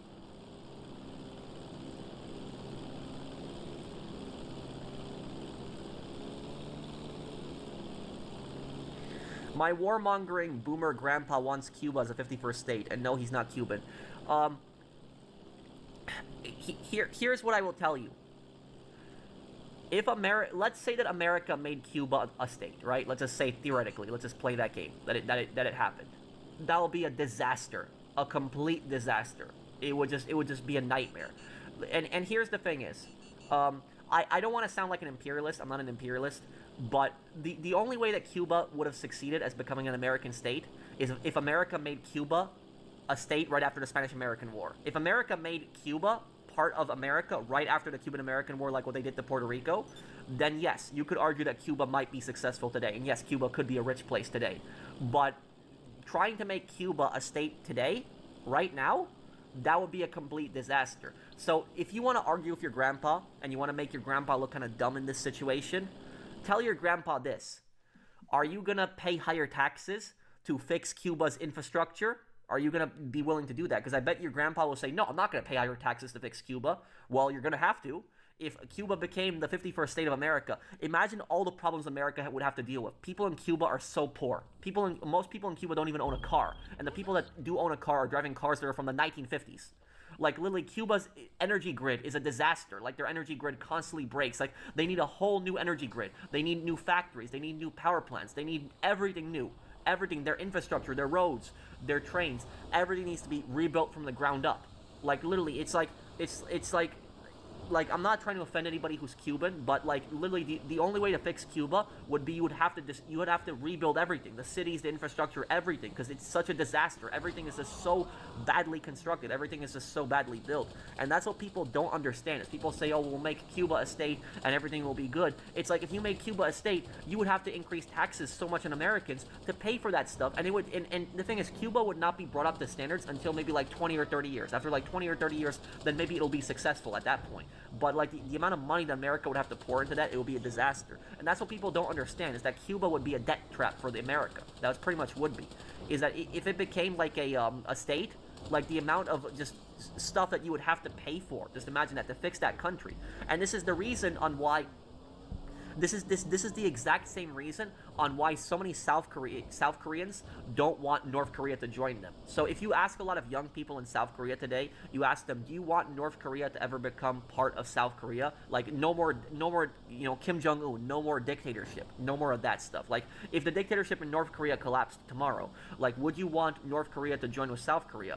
And most South Koreans would tell you no. They would say hell no. And the thing is, if I was South Korean, I would say the exact same thing. I would say, I don't want North Korea to become part of South Korea. I don't. Even if Kim Jong-un completely is gone and the dictatorship is gone, I would not want it to become part of South Korea. I wouldn't. And the reason I wouldn't is because, think about that. In North Korea, it's even worse than in Cuba. Even worse. The average South Korean makes literally 20 to 30 times more than the average South Korean. It's not even comparable. Where in West Germany, for example, the average West German would make 3 to 4 times more than the average East German. 3 to 4 times more. But in North Korea, it's like 20 times more the average South Korea. If they saw how good life was like in South Korea, half of North Korea would come into South Korea. And that would be a disaster. Because one, you would lose half the population in North Korea. Nobody would be living in North Korea anymore, so nobody would be maintaining the roads in North Korea. Nobody would be running the factories in North Korea. Nobody would be running the farms in North Korea, because everybody from North Korea would go into South Korea. And on top of that, you would have like 10 million really poor people come into South Korea. And when you have a bunch of really poor people come into a country that's really rich, yes, it causes everyone's living standards to go down. Yes, it's bad for the economy. When you have a lot of poor people come into a rich country, it's very bad for the economy. What that does is it drives down wages, because the North Koreans would then work for a lot less than what the South Koreans are working for. And it would piss off the South Koreans, because a lot of South Koreans would end up losing jobs to that too. So that's why a lot of South Koreans, for example, they don't want to join with North Korea, because they realize how dysfunctional North Korea is and how poor it is. And if South Korea joined with North Korea, South Korea would have to fix all of that. They would have to fix North Korea's infrastructure. They would have to feed the North Koreans. They would have to give the North Koreans all the food, because the North Koreans are so starving. It would be a disaster. That's why South Korea doesn't want to deal with that stuff. Yes, they're the same people. They speak the same language, but they don't. The countries have been so far apart that South Korea does not want to deal with that anymore. They don't. They don't want to run with that. They don't want to. They don't want to deal with that stuff. So that's all I'll say. It would be a complete disaster to join South Korea and North Korea together. It just would not work. The best thing that can happen is for North Korea to the North Korean dictatorship to collapse. Like if the North Korean dictatorship collapsed and then North Korea became like a new country, like it was still North Korea, but it actually became like a democracy and stuff like that, and then they started rebuilding their country, then maybe like one day after like 20 or 30 years, when they rebuild their country and they raise their living standards, then maybe one day they can, you know, reunify and become like one giant Korea. But as it stands right now, like trying to join North Korea and South Korea, it will be a complete disaster. And also, what the North Korean culture is so much different than South Korean culture. South Korean culture is more individualistic, where North Korean culture is very collectivist. North Korean culture is very communistic, where South Korean culture is very capitalist-like. So, for example, in when a lot of North Korean refugees, when they actually come to South Korea, they don't know how to shop. I'm not joking when I say that. When North Korean refugees get to South Korea, they don't know how to shop. They don't know how to go into stores. They don't know how to use money. They don't.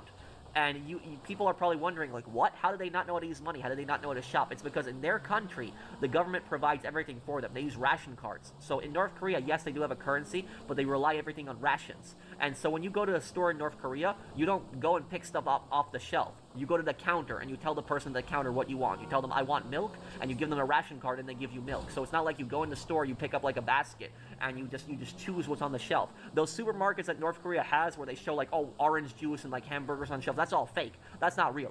That's bullshit, excuse my language. So like when you have like, if anybody's seen the movie The Interview, I know it's a comedy movie, but when James Franco like goes into the North Korean supermarket at the end of the movie and he realizes everything is fake, it's not real, the food is all plastic, that is pretty much what that is. It's all just for show.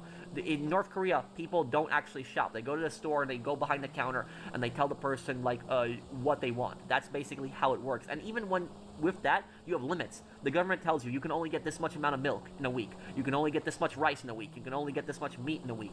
And so when North Koreans come to South Korea, it's a complete culture shock for them because they don't know. It's like, oh, I get money and I have to use money now and I have to pick the items on the shelf and there's so many different things to choose from and they don't know how to handle it. They can't process it. And I don't blame them because they live in a completely different society. But what's happened was a lot of South Koreans, what a lot of South Koreans are doing is South Koreans, what they do is they make fun of North Koreans. They bully North Koreans. So like when a lot of North Korean refugees come, they get bullied heavily by South Koreans, and the South Koreans make fun of them.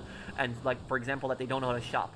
When in reality, it's not something you should be making fun of for somebody because they grew up in a horrible dictatorship where they weren't taught things like that. They weren't taught how to shop. That's something that was normal for the South Koreans. It's not normal for the North Koreans. It's a very completely different culture. So that is that is it. Is North Korean refugees? Yes, they have experienced a lot of bullying in South Korea. It's very sad with the whole thing, the whole situation there. But that is what that is what the situation is like in North Korea. It's like a complete disaster. Battlefield Hardline, yes, I do want to do a playthrough, and I gotta do a stream on that before they shut down the online. Hey Professional, been watching and lurking for a long time. Do you think you would ever consider playing the Legend of Zelda games? I think you're into the lore of all the royal history stuff. Well, I did like Mega Man Legends back in the day, and I know Zelda is very similar to Mega Man Legends, so I could maybe give those games a try maybe one day. Thank you, Madur Review. Thank you for the super chat.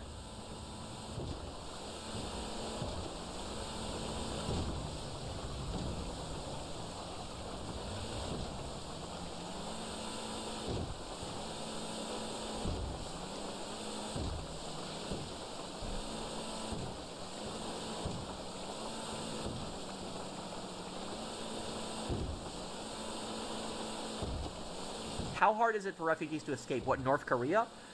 Very, very difficult. Here's the thing is, most North Koreans that escape through the southern border are soldiers. They're soldiers who are on the border, so that's why it's easy for them to escape.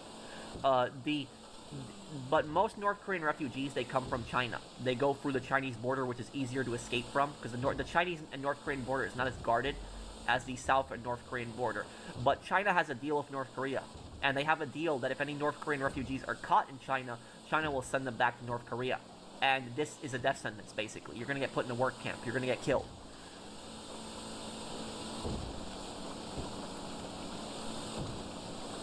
Oh yeah, Killzone's a playthrough I definitely want to try.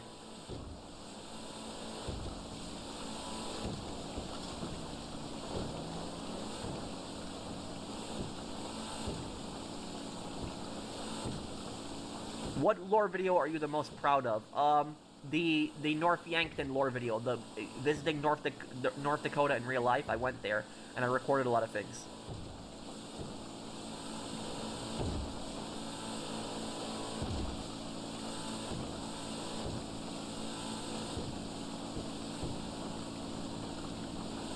Hey, professionals, seeing how the economy of the entire world is falling, and there's so much screw-ups from presidents and companies, do you think we're ending up in a second Great Depression?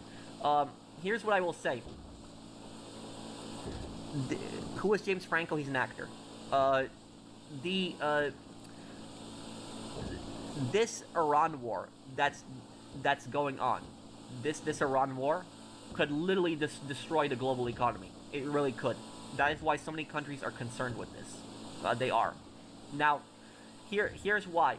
Like, around 20% of the world's oil, the 20% of the world's oil comes from the Strait of Hormuz, which is that body of water that Iran is blockading off. They're blockading it, and I don't want to get into politics, so I'm only going to really speak on the war itself.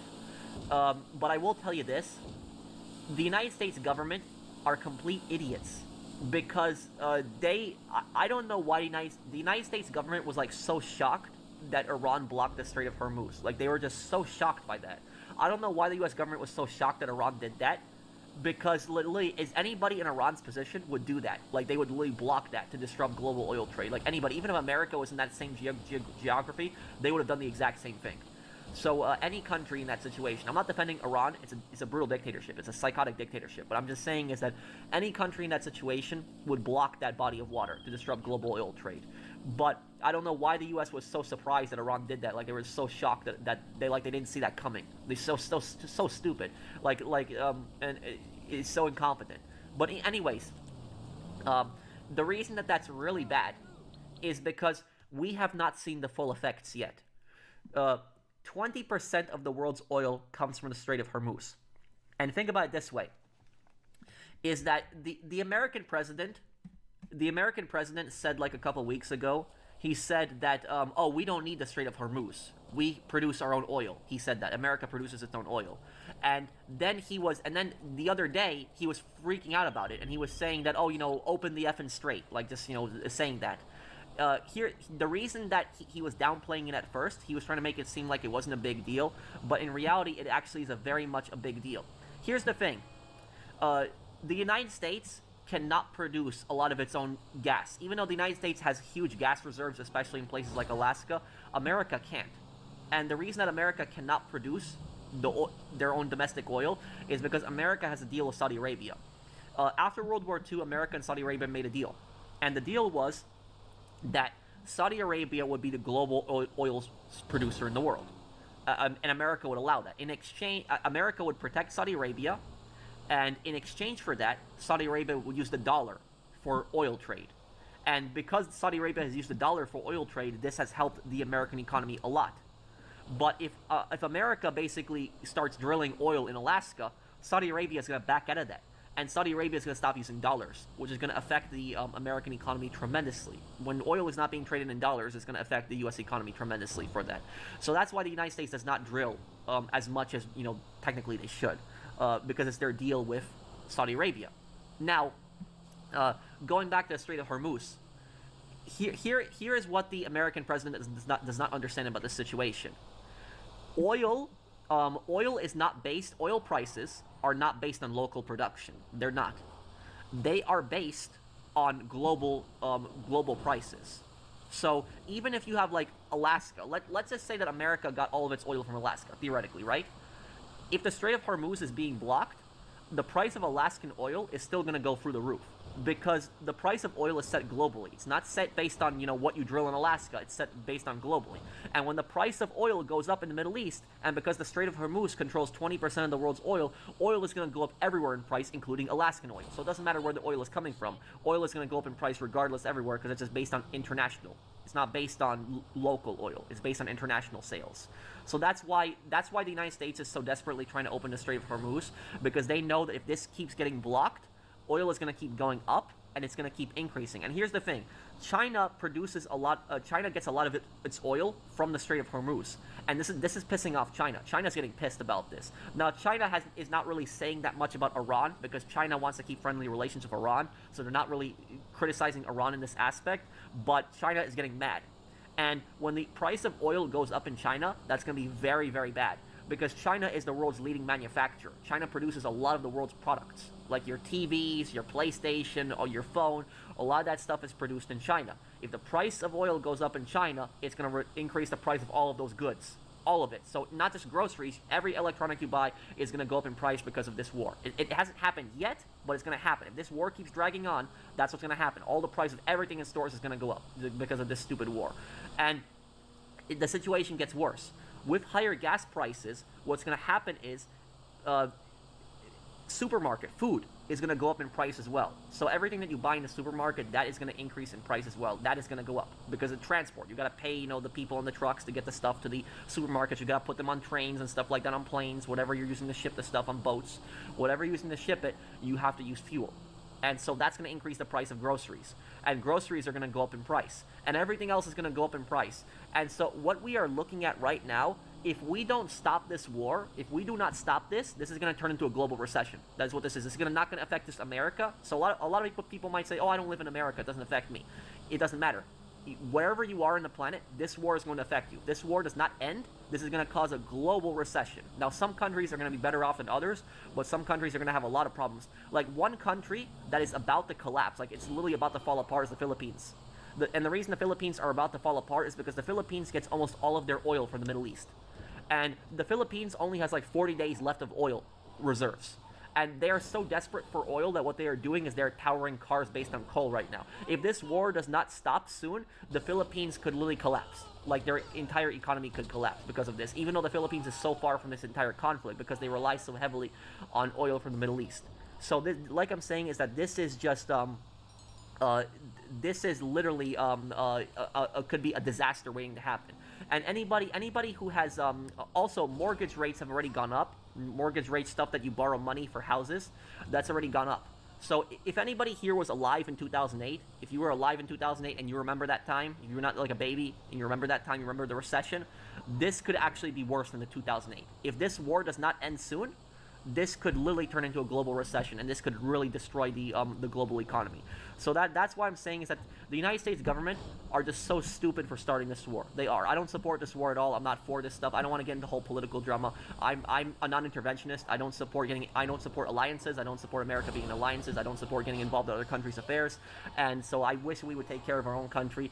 But that is it. We get involved in these other countries' affairs. Stuff like this happens. We get involved in these stupid wars, and now what it's going to have is going to have a global effect on the economy. This literally could lead to a global recession. So it's literally it's a disaster waiting to happen. I honestly think, and this is the last thing I'll say about it. Last thing I'll say about this is that the U.S. government, I think, completely underestimated Iran. They did. They completely underestimated. And I am no Iran supporter. I want to make that clear. I do not support the government of Iran. It is a psychotic theocracy dictatorship. I cannot stand them. But just because I hate the Iranian government does not mean that I want a war with Iran. I hate Cuba's government. I hate North Korea's government. But I don't want a war with North Korea, and I don't want a war with Cuba either. So that's basically what I'll say about this. It's a disaster. The U.S. government underestimated Iran. They didn't expect Iran to have the capabilities that they did. They didn't expect Iran to be able to strike so many countries that they did. And this is just getting really bad. A lot of people have ended up dying. A lot of American soldiers have died. You had civilians that died in Iran too. You had a school that got blown up. It's really, really bad what's going on. And I do not support any of this stuff that's going on. It's honestly pissing me off just seeing what's going on. And it's pissing me off because I know that if this doesn't end in a couple months, literally the economy is going to be bad. So I don't want to scare people what I'm saying, but I know one person was just asking me what I think this war is going to do, and that's basically my answer. Is it's going to destroy the global economy if this is not going to get stopped. Yeah, well, Israel is also responsible for this. There's no doubt about that. I will agree with that too. Israel also has a huge part in starting this war. It's not just America, definitely. So it's honestly, I'm just getting so mad at getting involved in other countries' affairs.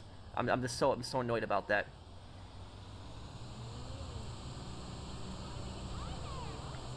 Yeah, and that's why you can't trust any politicians, Isaiah. You cannot trust any politicians.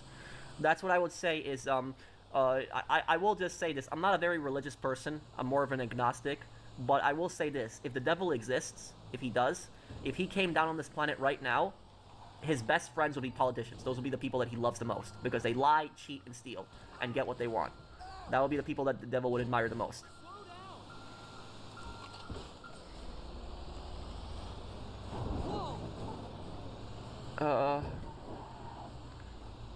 Are we in Black Ops 2? Maybe to a degree now.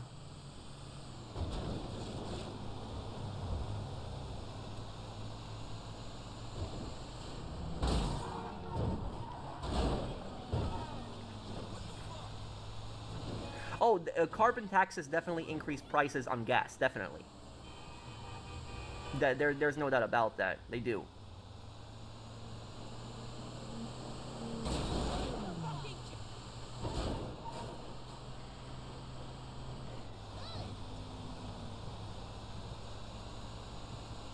Yeah, I agree with you. I honestly cannot stand both parties. I cannot stand the politicians from both parties. I hate both parties so much. I really do. I cannot stand them. There are things that I agree with both parties. There are things that I agree with the Democrats, and there's things that I agree with the Republicans on.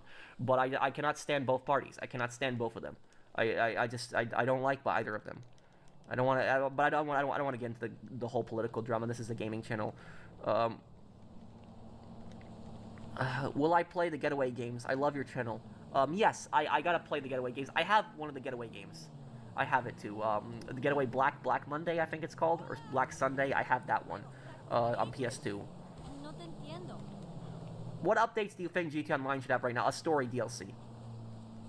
A story DLC killing Mr. Faber.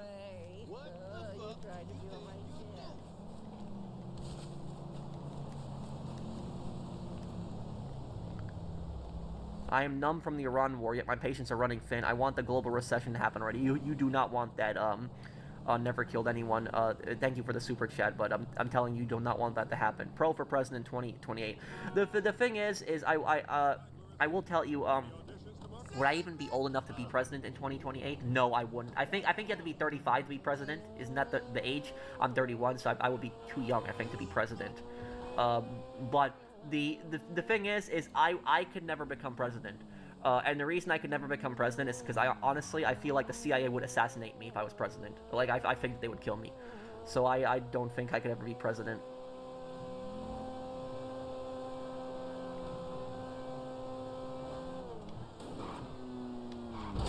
What if North Korea had the untapped resources, oil, minerals? Won't that enrich South Korea instead? If North Korea had resources, it should primarily be going to the people there. But it's North Korea really has no resources. It really doesn't. Good time to buy stocks, though. Maybe, I guess. You know, stocks are falling, so I guess maybe there's that.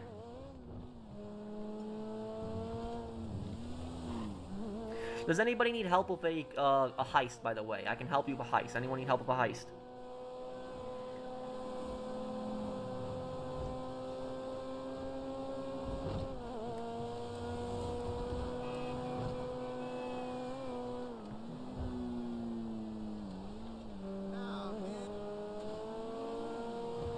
You know, I will tell you something.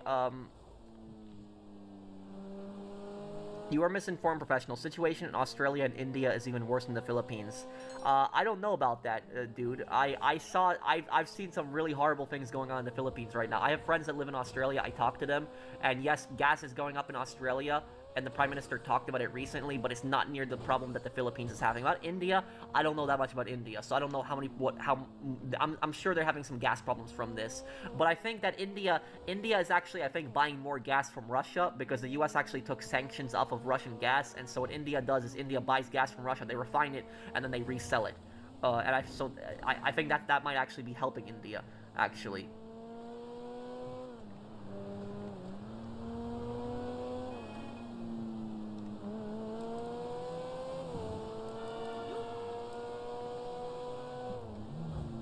But look, I will tell you this, I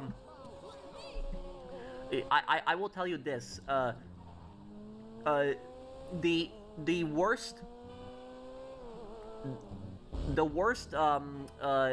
worst political disaster that happened in American history, I would say, like the most if I was to name like the most consequential election in modern American history, and when I say modern American history, I'm talking like 1900 to 2026, so from the 20th to the 21st century. The worst election in American history would have to be when James Buchanan got elected, because James Buchanan was the worst president ever. But the if we're talking modern history, the worst election would have been the I don't remember the year. It was like early 1900 something, but it was the election where Woodrow Wilson got elected. That was literally the worst election in modern American history. And the reason that was the worst election in modern American history was because you had Woodrow Wilson that came in, and Woodrow Wilson created the federal income tax, which whenever you have the federal income tax, you pay that today. You can thank Woodrow Wilson for that. He did that. But most importantly, what it did was it cemented the two-party system permanently. Because after that election, the two parties were Republicans and Democrats were always going to be the ones who were going to be in power. What happened was Teddy Roosevelt was not given the nomination to be the Republican candidate, and he got really mad. And what Teddy Roosevelt did was he created his own political party called the Bull Moose Party. Now, about this is Teddy Roosevelt was one of the greatest American presidents ever. He is literally one of the best American presidents that we have ever had. And the thing about Teddy, and this is what was so great about Teddy, was he was a president that both the left and the right like. Like, literally, if you ask left-wing people, they tell you they like Teddy Roosevelt. If you ask right-wing people, they tell you they like Teddy Roosevelt. Everybody liked Teddy Roosevelt because he was just such a great president overall. He had so many great policies, so many great views. But going back to him, is Teddy Roosevelt's political party, the Bull Moose Party, it was supposed to be a Big Tent party. And what a Big Tent party basically is a Big Tent party is a party that attracts a lot of different ideas. So it doesn't have like a specific core ideology. It doesn't have like a specific, like Democrats and Republicans have their own ideology, their own viewpoint. A Big Tent political party is a party that encompasses a lot of different viewpoints. So a lot of different people with different viewpoints can run in the party. And if Teddy Roosevelt had won that election and had become the American president, because he got a lot of votes, but he didn't end up winning because he split the vote between the Republicans and the Bull Moose, and because of that, the Woodrow Wilson, who was a Democrat, ended up becoming president, and Woodrow Wilson destroyed the country. But if Teddy Roosevelt won that election, the Bull Moose Party would exist as a party today, 100 years later. It would be a party. It would be our third option. And so that's why I say that was the most consequential election, because it literally, oh, you dropped the car. Oh, you want me to drive? Okay. So if the Bull Moose Party had existed, it would have broken up the two-party system. But that's what I'll say, is that as long as America has the stupid two-party system, nothing is really gonna change. It really isn't. It's gonna we're gonna have the same political drama going on for decades and decades. Republicans and Democrats are screaming at each other, talking crap constantly. We're gonna have that over and over and over again. It's never gonna end. So that's what I'll say about that. It needs to be broken up.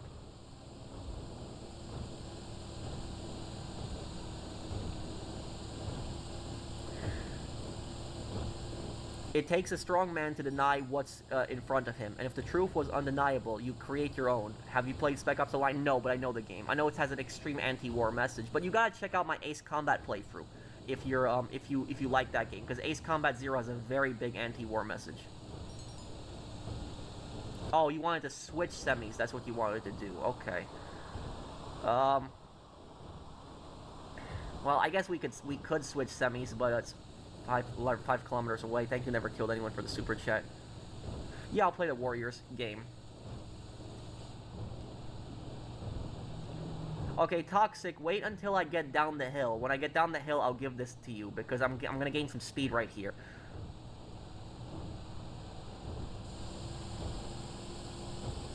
Would he have kept us out of World War I? That's questionable. Teddy Roosevelt was a bit aggressive in his foreign policy, that is true. So I don't know if he would have kept us out of World War I, but he definitely wouldn't have put people in prison like Woodrow Wilson did. Woodrow Wilson, the thing about Woodrow Wilson is Woodrow Wilson promised that he wouldn't get America involved in World War I, and he broke that promise. He promised no new wars, and he broke that promise. And what Woodrow Wilson did was he also suspended the First Amendment. He did that. So literally, the right to free speech, he suspended that. And you could not criticize him. If you criticized Woodrow Wilson during the World War I, he'd throw you in prison. And it was like treasonous something charge that they threw at you. It was a ridiculous thing. So like you can't do something like that. You cannot suspend the Constitution in a time of war. You can't do that. James has a heist. Okay, we can help him with that. Okay, hold on, Toxic. I'm gonna let go of the truck right here, around this corner, okay? You take it. You'll go faster with this here now.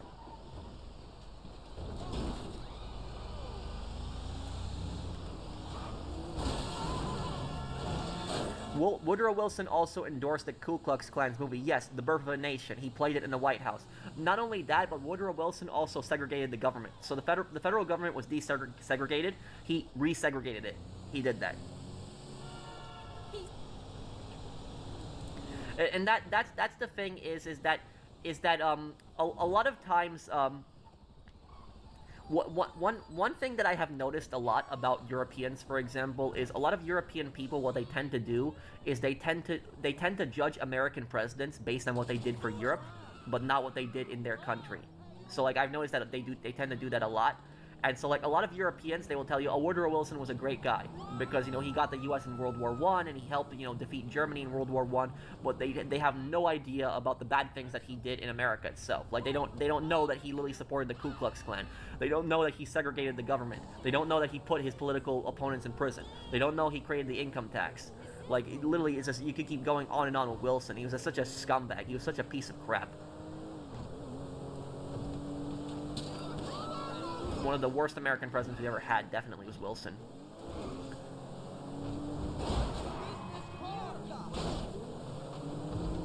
Reply, GTA 3, the Latin had a K for Cipriani? Wait, what? Wait, what? I'm confused, Steve. What?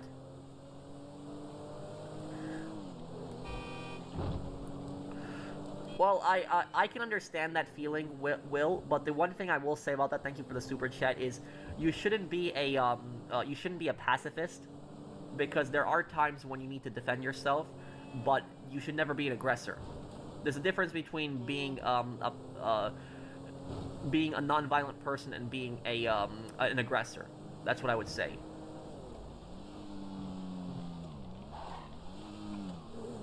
World War III happened. No, I don't think so. No, I don't think it's gonna happen because of this, but I think this could really disrupt the global oil trade.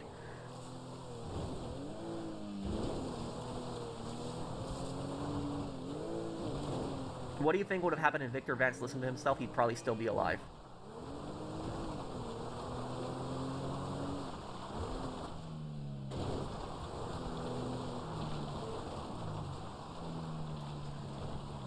I missed your super chat. Oh, let me look. To be honest, me being born in 2003 with all these things happening, it's so freaking depressing. I'm still in my 20s, man. Yeah, a lot of crap is happening. When I was a kid growing up, at least, you know, we did not have a lot of this drama going on that we have now. The worst thing that happened when I was a kid was 9/11. That was the worst thing that happened when I was a kid. And then we had, you know, the Iraq War. That's stupid crap. But I will agree that, like, in recent years, there's been a lot of really bad things that have been happening. Like, all these wars, all this stuff's happening all over the world.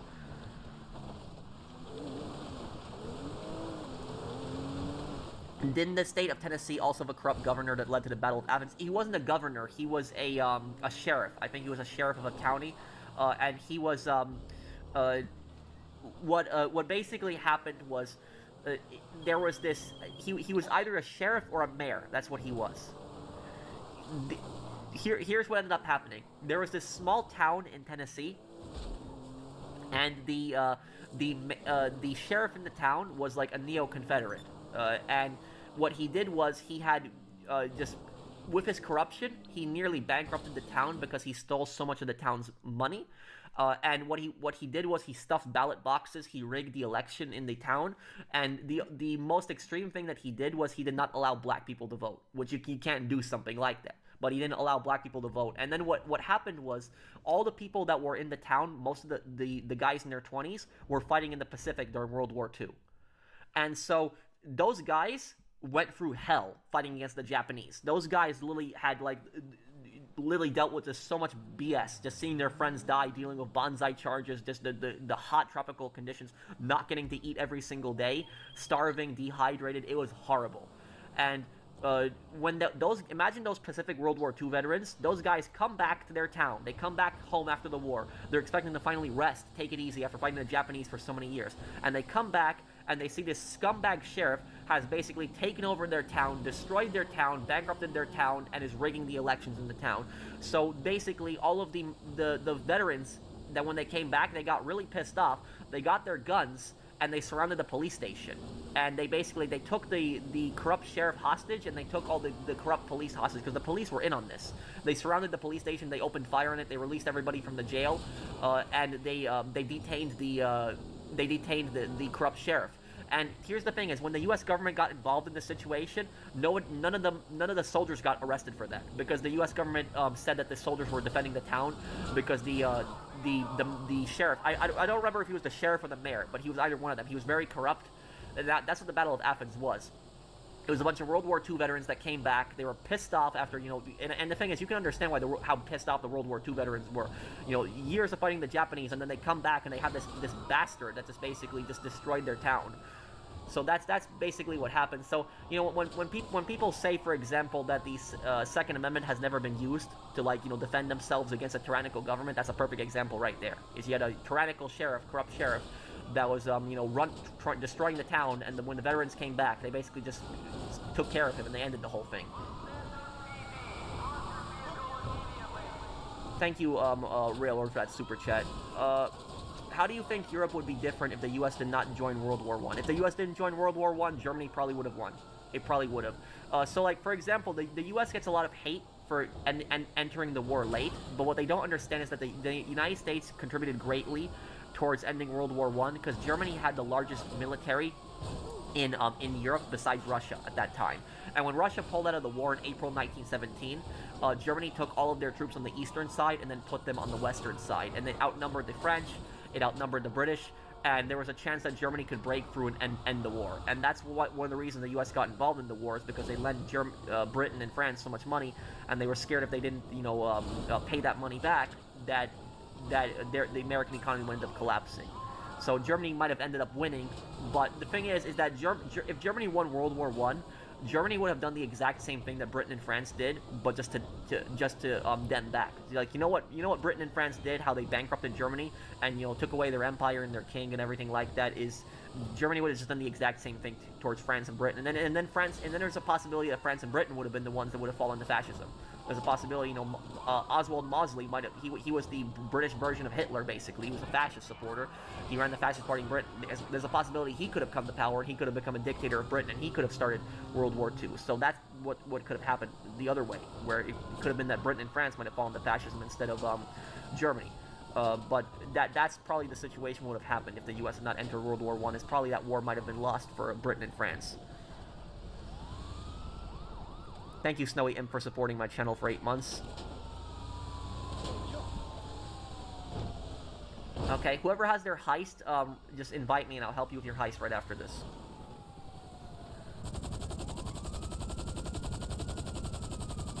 Do I think America loses its superpower status? Not really. America is still going to be a superpower, but this war is going to have a massive global effect on it.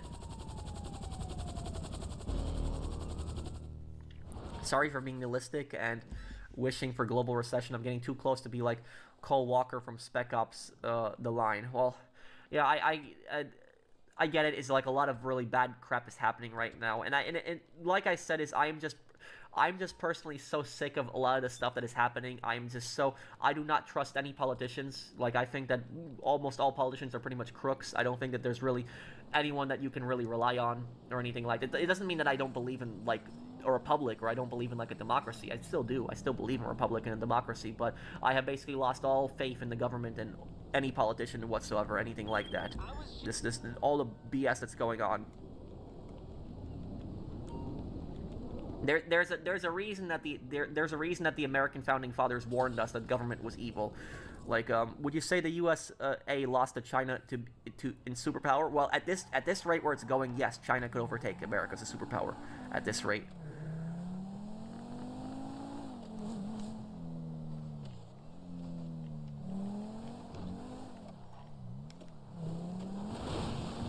Who do I think is the most moral GTA protagonist? Vic. Because Vic never really wanted to be a criminal. Have you ever thought about doing a video showing off your firearms, maybe even a video of you firing them? Oh, crap, I'm sorry, Minifig. Okay, that was my bad. I'm sorry. You want me to drive that? Okay, I'll drive it. Sorry, I didn't even see you. I wasn't even paying attention. Hate to spam, but why did World War II start? Because Hitler was a maniac, and he didn't know how to keep his promises, and he was just gonna invade most of Europe. Anyway, CJ got his mom's blender back? No, he didn't.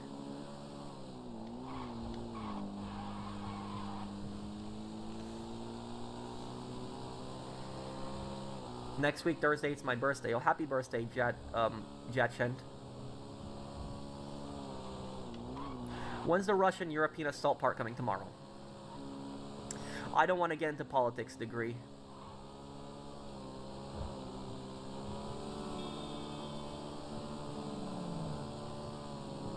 Would I have a video showing off my firearms? What I might do is I could maybe do like a video where I show all the guns in GTA 6. So when GTA 6 comes out, what I could probably try to do is I could probably try to get a lot of the firearms that are in GTA 6 as long as they're not super expensive, and I could maybe like do a video like showing like a lot of them. I could do something like that, like the guns of GTA 6. I could see like me doing like a video that explaining them, how they work, and doing like a video shooting them and stuff. Maybe I could do a cool video like that. Maybe I could do something like that when GTA 6 comes out.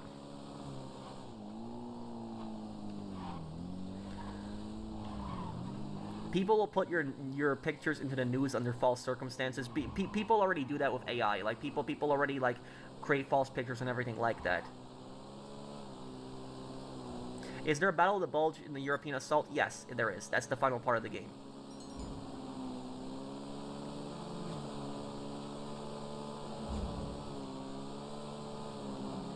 Is Russia considered a superpower? It kind of is, but it's Russia's a superpower mainly for its nuclear weapons. But Russia has just it's their military. Russia's military used to be seen as a massive threat, and people were so scared of it, but not really anymore.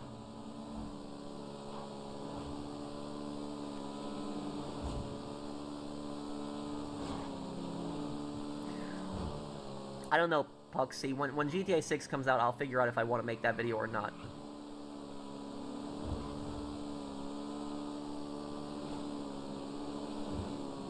What country had a bigger part in World War II than people believe? A country that played a really great role in World War II, but a lot of people don't know about. Yugoslavia. Yugoslavia. It's a lot of times the Yugoslavian front, the Balkan front, is a lot of times very forgotten. For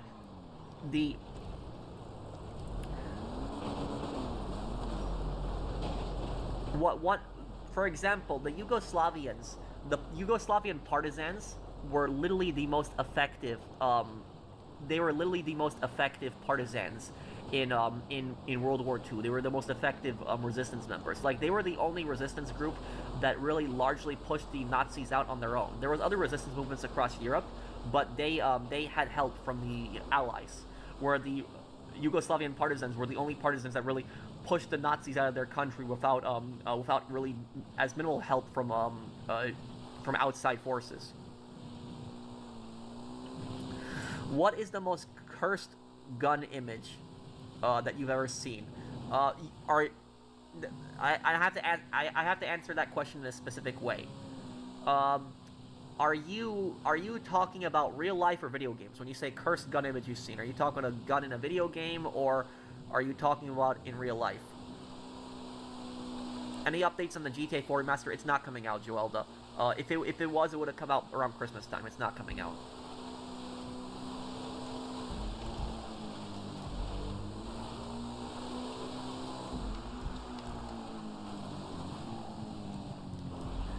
Okay, I'm gonna go to E then. This will speed this up a little bit. Both, the most cursed gun I think I've ever seen is probably in Call of Duty Vanguard, where you have like an M1 Garand with like a round drum magazine, a detachable magazine, and you have it chambered in Arasaka, which I don't even know why you would chamber an M1 Garand in Arasaka, It makes no sense. That's probably that. In real life, the most cursed gun that I can think of in real life, not something that I've seen in person, but something I've seen online. Um, the most cursed gun that I can think of. That's gonna be a tough one. There was this one handgun that I remember. I saw like a video on it, and like it's such a stupid design. It was just,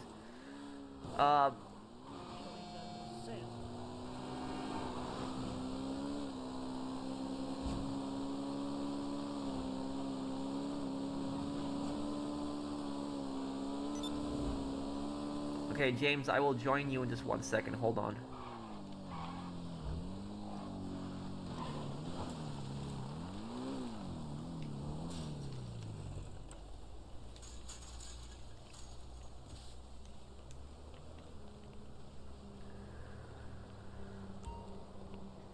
The zip. I think it might be the zip. Yeah, I think it might be. Hold on. Let me look up a picture of the zip, because it actually might be that. Didn't the Imperial Japanese have a clone of the M1 Garand? Yes, they did make their own prototype, but there was only like 100 made. It does make an appearance in Battlefield 1943, but it wasn't in. It really wasn't mass produced. It was less than 100.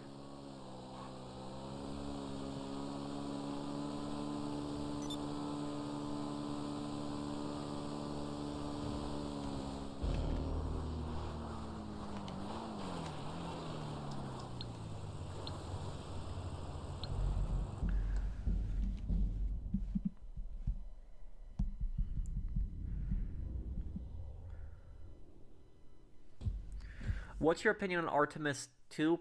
I think it's cool, but but at the same time, is even though it's cool, it's space travel. Like I said, is mostly to show off. That's what it is.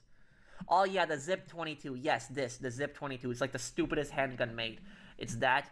The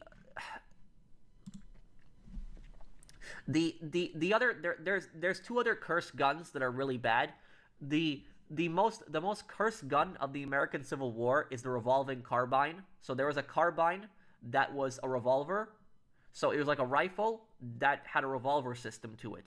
And that gun was so dangerous and so unstable because when you fired that gun, you would have black powder that would actually fly back and burn your shoulder every single time you fired the gun. So imagine burning your shoulder every time you shoot the gun. And on top of that, what the gun could do is when you're holding the gun forward and you're holding it by the barrel, the other chambers could actually go off. Like a spark could go off and the other chambers could go off. And what that could do is it could blow off your fingers. So imagine a gun that literally could blow off your fingers every single time you shoot it. That's probably going to be one of the most cursed guns ever made. In World War II, there was a Nambu, like a Japanese handgun. I don't remember the exact name of the handgun. I remember it was just Nambu something. But if you put that gun in your holster, the gun could actually go off. So literally, the gun could actually just go off being in your holster and could actually shoot you in the foot. It was like a crappy Japanese pistol. I forget the exact name of the gun, but that was like probably the most cursed gun of World War II was that stupid Nambu pistol. It was such a terrible handgun.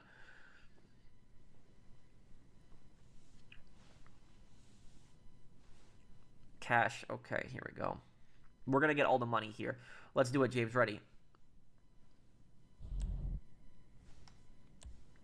The Battle of Manor Street. Really? What? I wonder. The Battle of Manor Street. A battle that happened in New Zealand. Really? I gotta look this up. I'm curious. During World War II, who fought in this? Oh, it was between U.S. soldiers and New Zealand troops. So this is similar to what happened in Australia, because this same thing happened in Australia also. Do you think there will be a GTA 6 news this month? It's entirely possible, but they might wait until May. Thank you, Scooby. What's your opinion on the Cayo Perico being nerfed? I think it's stupid.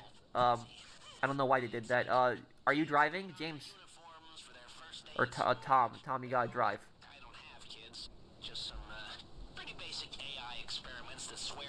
Nambu Type 4 pistol, that was it. Thank you, Black Crown. I believe the reason was the trigger bar outside. Yeah. It was a terrible, terrible design.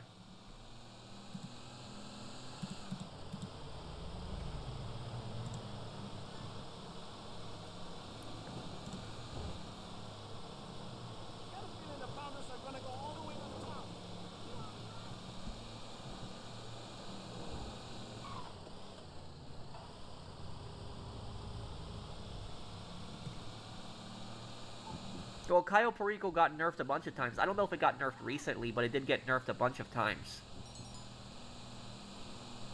I know, Tom. Yep. No, I don't think Cayo Perico got nerfed again. I think he was just asking. Drive in past the garage entrance and follow the road to the racetrack. The tunnel entrance is under the bridge. You should do a video on trying to complete heists with randoms. Yeah. What games do I think have the best gun sounds? I really like Left 4 Dead. Left 4 Dead, how the gun sounded, I really liked in that game. Like just the pow pow pow in those games. The other game I like it. Kane and Lynch 2. Kane and Lynch 2 had great sounds for all their guns. Kane and Lynch 2 was great. Max Payne also. Max Payne had great sounds for all their guns. Don't forget, you are private security, like a cop who couldn't pass the... Yeah, I'll do an Evil Karma playthrough in Fallout 3. I still gotta do Operation Anchorage. I still gotta do that. Keep your head...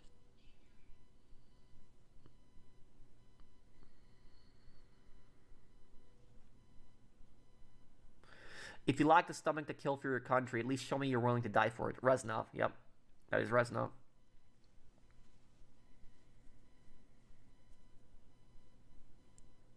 Are you good at Hitman 3? Yeah, I'm okay.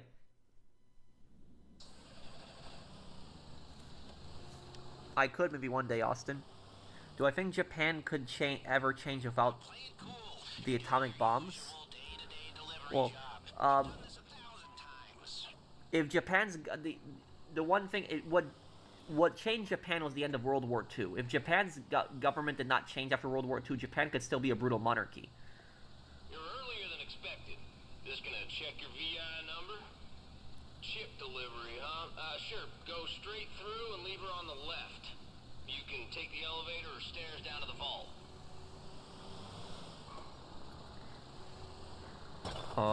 Thank you, Edward. Remember to hit the like button, guys. Thank you, Extra. I thought you were gonna get shot in the face for a second there. Okay. Now get in the elevator and remember, inconspicuous. Well, the Hellriegel might actually be the most rarest gun in history. Because the thing about the Hellriegel is we don't even know how the gun worked. We only have pictures of it. But we don't even know what happened to the surviving remnants of it. We don't know where it went. If somebody ever found a Hellriegel today, it would be literally one of the most valuable guns ever made. We're talking hundreds of thousands of dollars. Not this sweaty mess in a gaming chair. Okay, swipe. Y'all here for the vault, yeah? Alright, you're gonna need your key cards to get into the man trap there. 2-card system. Swipe at the same time. Yes! Come on! How much better does it feel when the marks are this dumb? GTA 4 also had a great sound for the GTA titles. I especially loved the AK and the guns, and episodes from Liberty City were very hefty too. GTA 5 felt like a downgrade. Yeah, I don't like the gun sounds in GTA 5. I will agree with you. Guns sounded way better in GTA 4. Thank you, Jolly. Thank you. Left 4 Dead 2 has chaotic amount of Steam Workshop mods that can turn a normal point A to point B to green flu gave survivors schizophrenia. Thank you, Never Killed Anyone, for the super chat. I know there's like a mod for like for Left 4 Dead where you can replace all of the characters with different characters. People told me that you can replace them with Kane and Lynch. I might download the Kane and Lynch mod where you can bring in Kane and Lynch as like survivors into that. I also gotta download the mod where you can bring in the GTA survivors. Ain't much getting through here. There.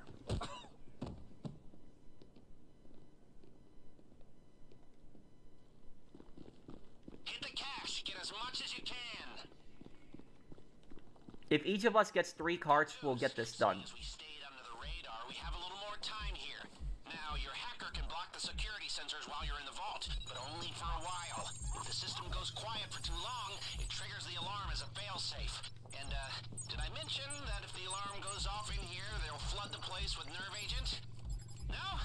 Okay, well, I'm mentioning it now. If you're making good time in there, try getting into some of the lockers. What happened in Wellington is that some U.S. troops were trying to block some Maori troops from drinking at the bar they were in. White New Zealand troops saw this and stood up for the Maori troops. A big fight happened. Thank you for the super chat, Snowy Imp. There was actually situations like that actually, I didn't know about that one in New Zealand, but there actually was situations like that happened in Britain, where when American soldiers were in Britain during World War II, they tried to enforce segregation. So like at British bars, they literally tried to enforce segregation, and you can't do something like that. It's a completely different country, and that they didn't tolerate stuff like that in Britain, but that's what they tried to do. Is they tried to some American soldiers tried to prevent like black soldiers from like going to a British pub, which is just stupid. I don't even know like why they would care, why they were doing stuff like that, but it was just idiotic and dumb. But there is some there is a World War II documentary, or I shouldn't say it's a World War II documentary. It's more like a World War II training video. There's an American propaganda movie called it's called Know Your Ally Britain. If anyone's ever seen it, it's like a World War II video. And what it basically does is I watched the entire documentary, the entire video. It's like a training video for American soldiers. And it's there to basically tell them how to behave in Britain, what to do and what not to do. And one of the things in the thing was saying that, that black soldiers can drink at the same bar as white soldiers in this country, and that, you cannot do things like this. So that was one of the things that they were saying in the documentary.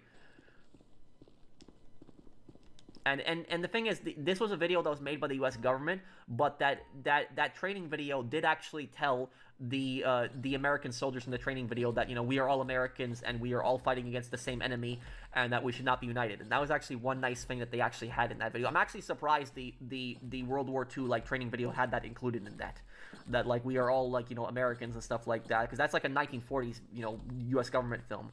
So I was actually generally surprised that they had that in there. Wait, Tom just left? What happened? What?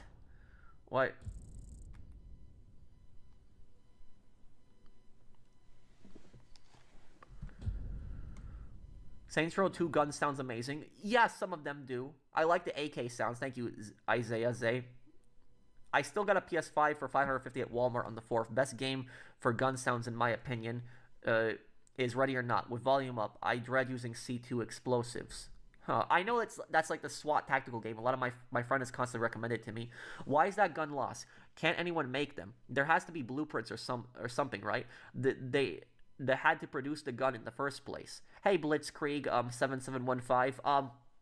So about the gun, there is no blueprints for the Hellriegel.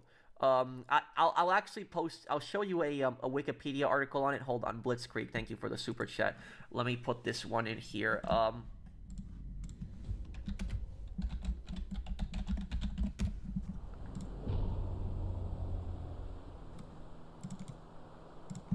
Okay, so hold on 1 second.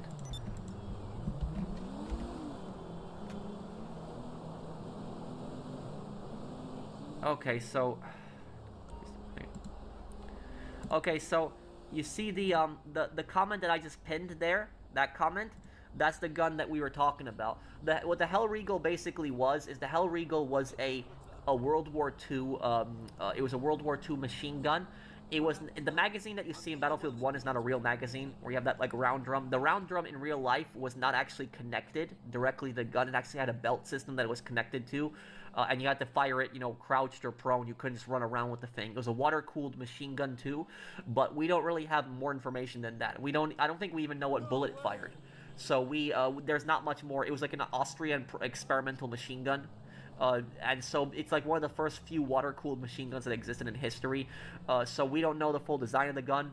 We don't know what how the gun operated. We just have the pictures and a little bit of information on it. But we don't know what happened to the few remaining guns. They disappeared from history. They probably got destroyed during World War I. But if anyone ever found the original like Hellriegel model, because there was only like 5 made, like I'm telling you, that gun would be probably worth millions. It would be worth a ton of money. I need to get home and get drunk. Thank you, Blitzkrieg. Love your videos. Keep up the great work. Thank you, Marvin. You shoot like my sister. That's from Mafia 2. Why isn't your character blonde? I changed my character's hair color to black. Just mix things up a bit. How much do I charge for membership? I think it's between like $1 to $5. I think that's what it's had, because I remember I made one where I lowered it like a few years ago. But that is it. On my channel memberships, what I do is I do 3 exclusive streams a month. James's game crashed. Okay. James's game crashed then. But it said top left too. All right, stop moving on. Oh, look! A walking pile of Would I prefer a Luger P08 or a Mauser C96? Probably the Luger. Probably a cooler looking handgun. Hey, man, what's up? Oh, you about to get dealt with right now. Have you ever got a chance to own an STG-44? No. There is a reproduction made of the STG-44 where it fires the original 8mm Kurtz, and it's as accurate to this design as possible. But the problem with that is that it's worth $6,000. Nobody wants to pay $6,000 for a gun. The Hellriegel fired the 9x23mm Steyr round. Okay, so the handgun bullet.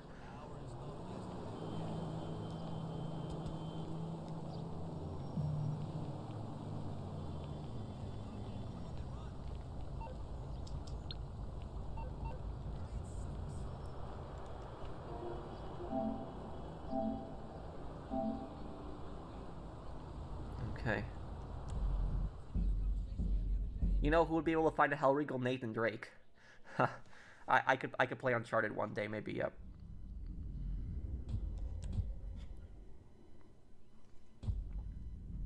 Guys, the one thing I will also say, if you guys are not good at hacking, please let me hack. If you guys are not good at hacking, because I can hack really quickly. I can hack them both in 10 seconds.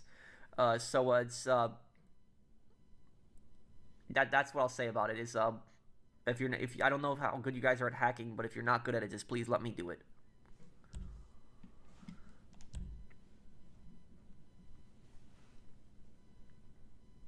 Did they use suppressors in World War II? Yes, the SAS did.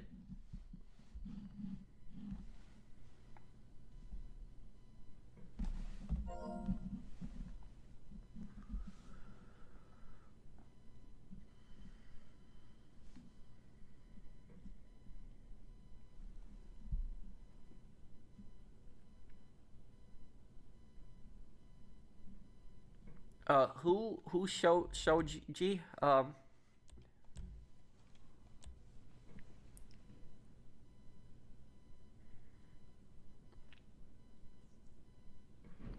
No, I don't, Alexiv.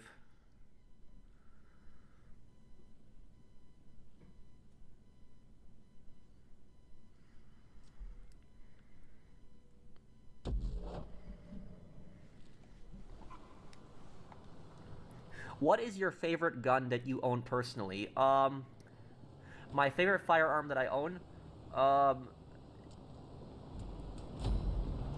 this one. Okay. Okay, yeah. And anyone who's a gun guy is gonna know this gun here. Anyone here. My favorite gun here that I owned is the SVT-40. Does anybody here know that gun? The I'm sure there's gotta be at least one gun guy in the chat here, but they'll know the SVT-40. But that is my favorite. My favorite gun is probably the SVT-40. Pretty basic AI experiments that swear at me in Russian and want to destroy the world. You know, we all love in our own ways. Where were we? Oh, yeah. Let's rob this thing. Yes, Soviet gun. Yep, you're right. Semi-automatic Soviet World War II gun, fire 7.62 by 54R. Okay, you're there. Drive in past the garage entrance and follow the road to the racetrack. The tunnel entrance is under the bridge.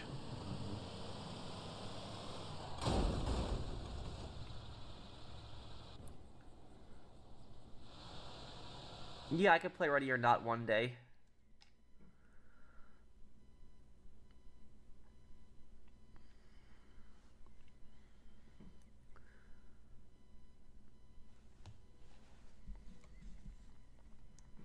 Wait, what do you mean, Spreezo?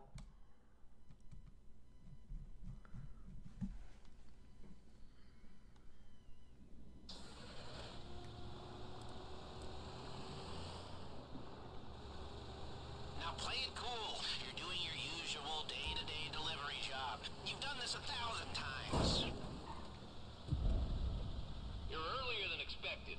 This gonna check your VI number? Chip delivery, huh? Sure. Go straight through and leave her on the left. You can take the elevator or stairs down to the vault.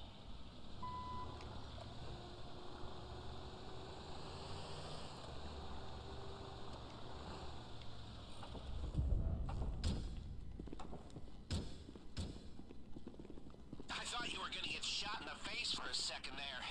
Okay, now get in the elevator and remember, inconspicuous.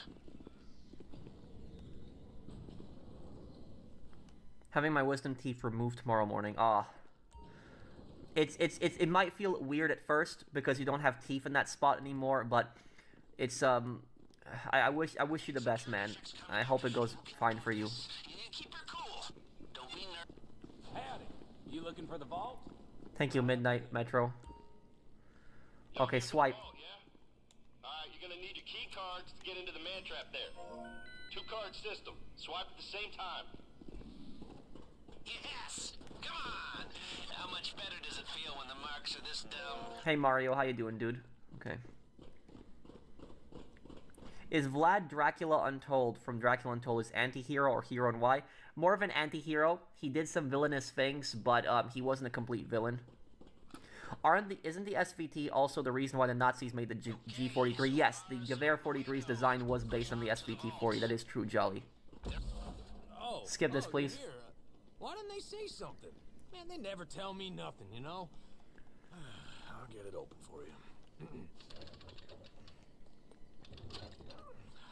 Okay. Oh, that's a heavy door. Ain't much getting through here. There. Yeah, the Soviets were really incompetent with their SVT-40s. The Germans captured huge stockpiles of SVT-40s. As much as you can. Good news. Seeing as we stayed under the radar, we have a little more time here. Now, your hacker can block the security. James, once you are done here, I want you to come over here and grab this one, because I'm going to open this really quickly, okay? The alarm is a failsafe. And, did I mention that if the alarm goes off... Come over here and get C. Place with nerve agent? No? Okay, well, I'm mentioning it now. If you're making good time in there, try getting into some of the lock boxes.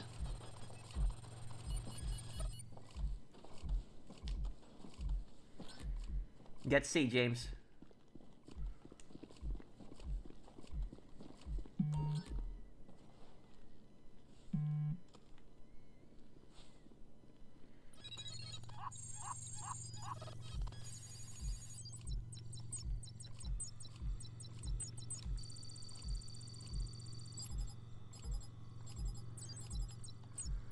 Okay, hold on. Here we go. This.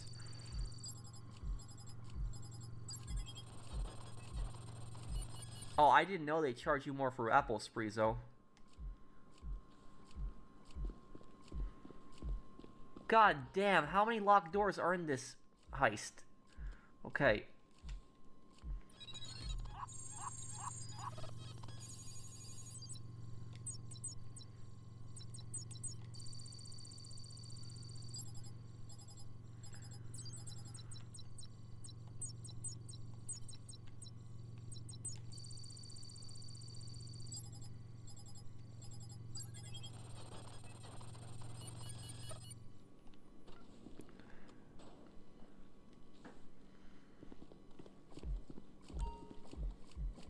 James, once you are done there, go and help Tom. I got these two. We're gonna get all this money.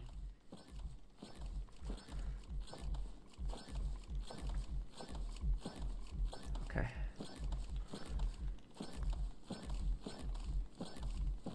Really hurry this up here.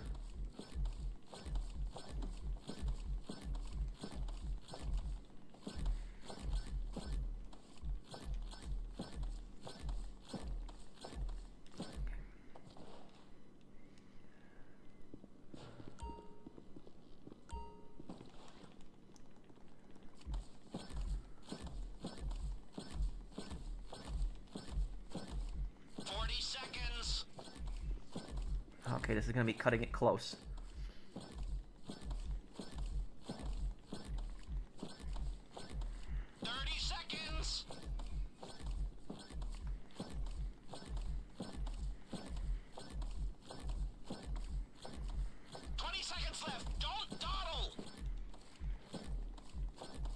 Screw it. Perfect. Now get out before they smell a rat. Gas incoming. 10 seconds. Time's up. Here comes the nerve agent. Get the hell out of there before you get a long fall. Oh, that was close. Okay. Still under the radar. Oh, okay. Perfect. People. Oh, that was close. Okay. We cleaned them out. Okay, Whoa. let's see if we can make the way out as smooth as the way in. Get your key cards ready. Like, when I went to Super Chat for VND 20,000, Apple charged me more than double for that same Super Chat if I use it on my phone. What? Oh. Do I think fighter jets in the future might become obsolete if they get replaced by drones? Possibly, like in Ace Combat. Ace Combat 7 predicted drone warfare. That's the crazy thing about that. Ace Combat 7 predicted how advanced drones would get. Okay, we got everything. Okay, good. Let's get out now. Come on. Okay, there we go. Y'all done in Good. here? Hey, listen, that fella on the vault door, how'd he look? We snuck a double-strength laxative in his coffee. He'll be shitting slurring.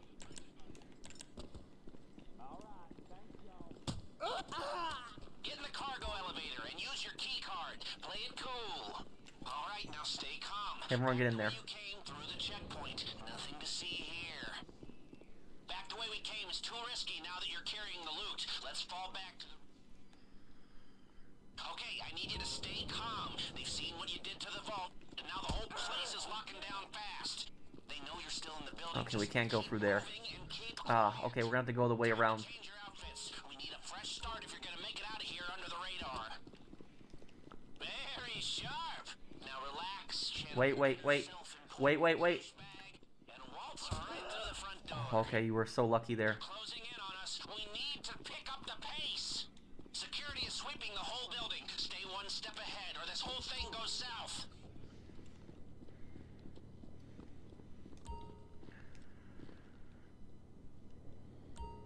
As long as you stay calm, those outfits should get you from here to the exit. The cops aren't letting anybody through. Oh, put the guns away, right? Because gamblers can't have guns. Old-fashioned way. Okay. Come on.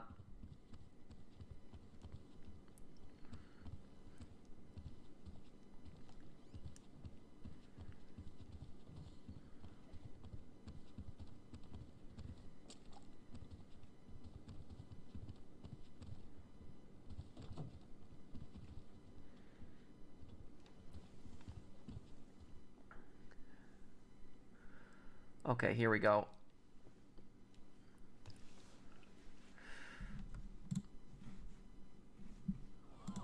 Okay, good work.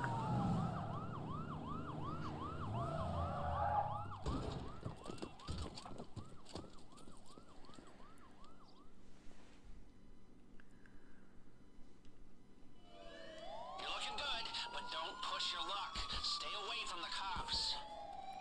Oh, crap. Where are the vehicles? Oh, damn, they're all the way over there. Where you are. We're gonna have to shoot our way through this. The whole place and all the civilians have been evacuated. So if they see you, they'll know it's you. So just stay out of their way, keep your cool, and get to the buyer. You should avoid the bulk of the cops this way. The only thing that matters is making it to your ride. The driver has the getaway car in position. I've pinged you the GPS. Get to the buyer, don't bring the cops, and we're home free.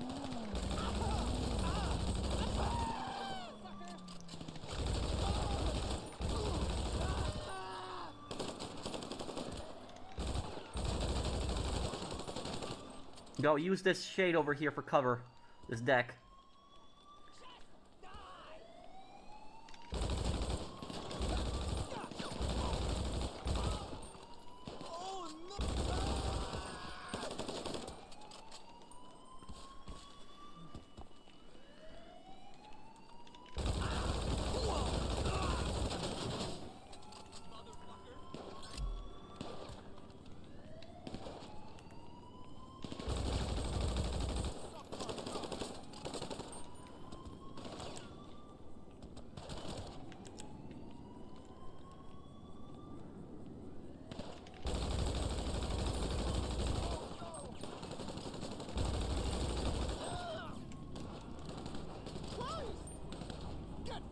James, can you let me drive? Let's all just get in the same car so we can get out quicker together.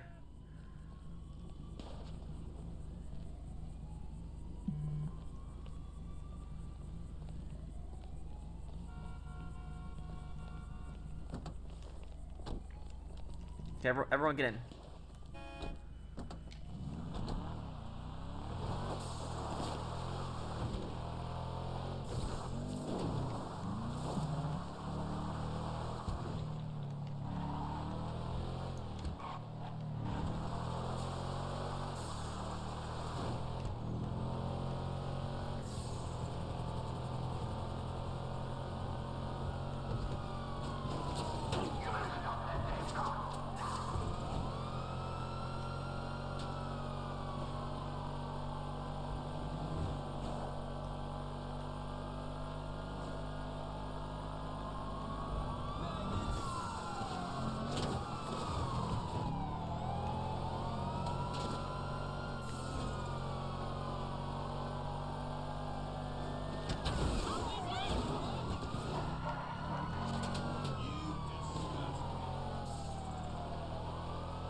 Okay, we got this.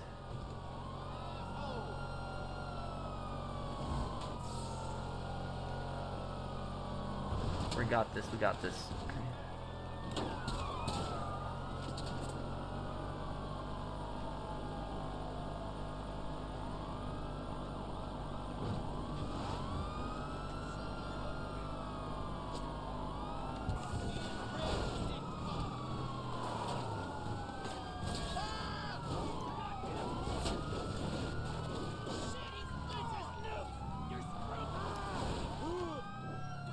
Crap, I didn't want to jump over that. Okay. We'll just have to take this way.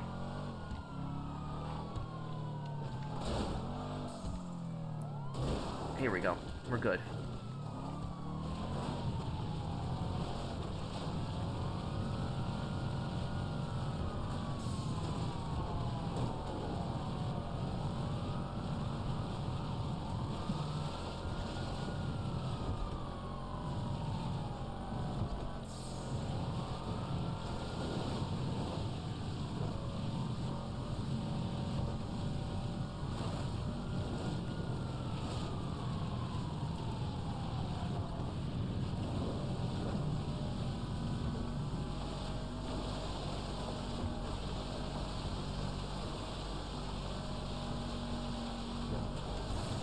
Ooh. Oh yeah, I like that time period too, in the Cold War Metal Gear games especially too, in COG.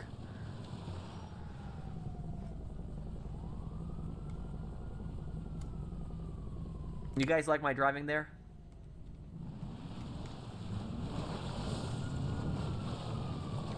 The question is, did we make the time? Did we make the Elite Challenge? That's the big question here.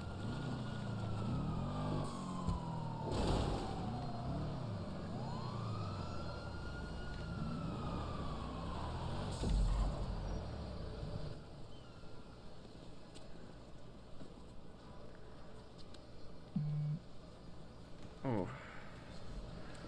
Okay.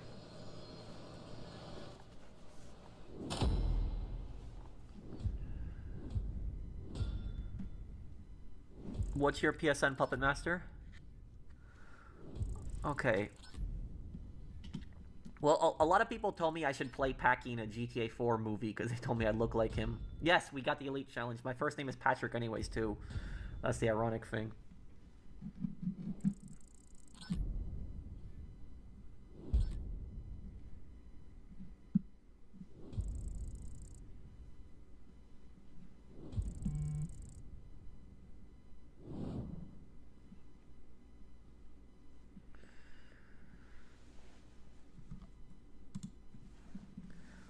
Okay, what is my most favorite heist in GTA Online and my least favorite? My favorite one is probably Cayo Perico, but solo Cayo Perico. My most hated heist in GTA Online, probably Humane Labs.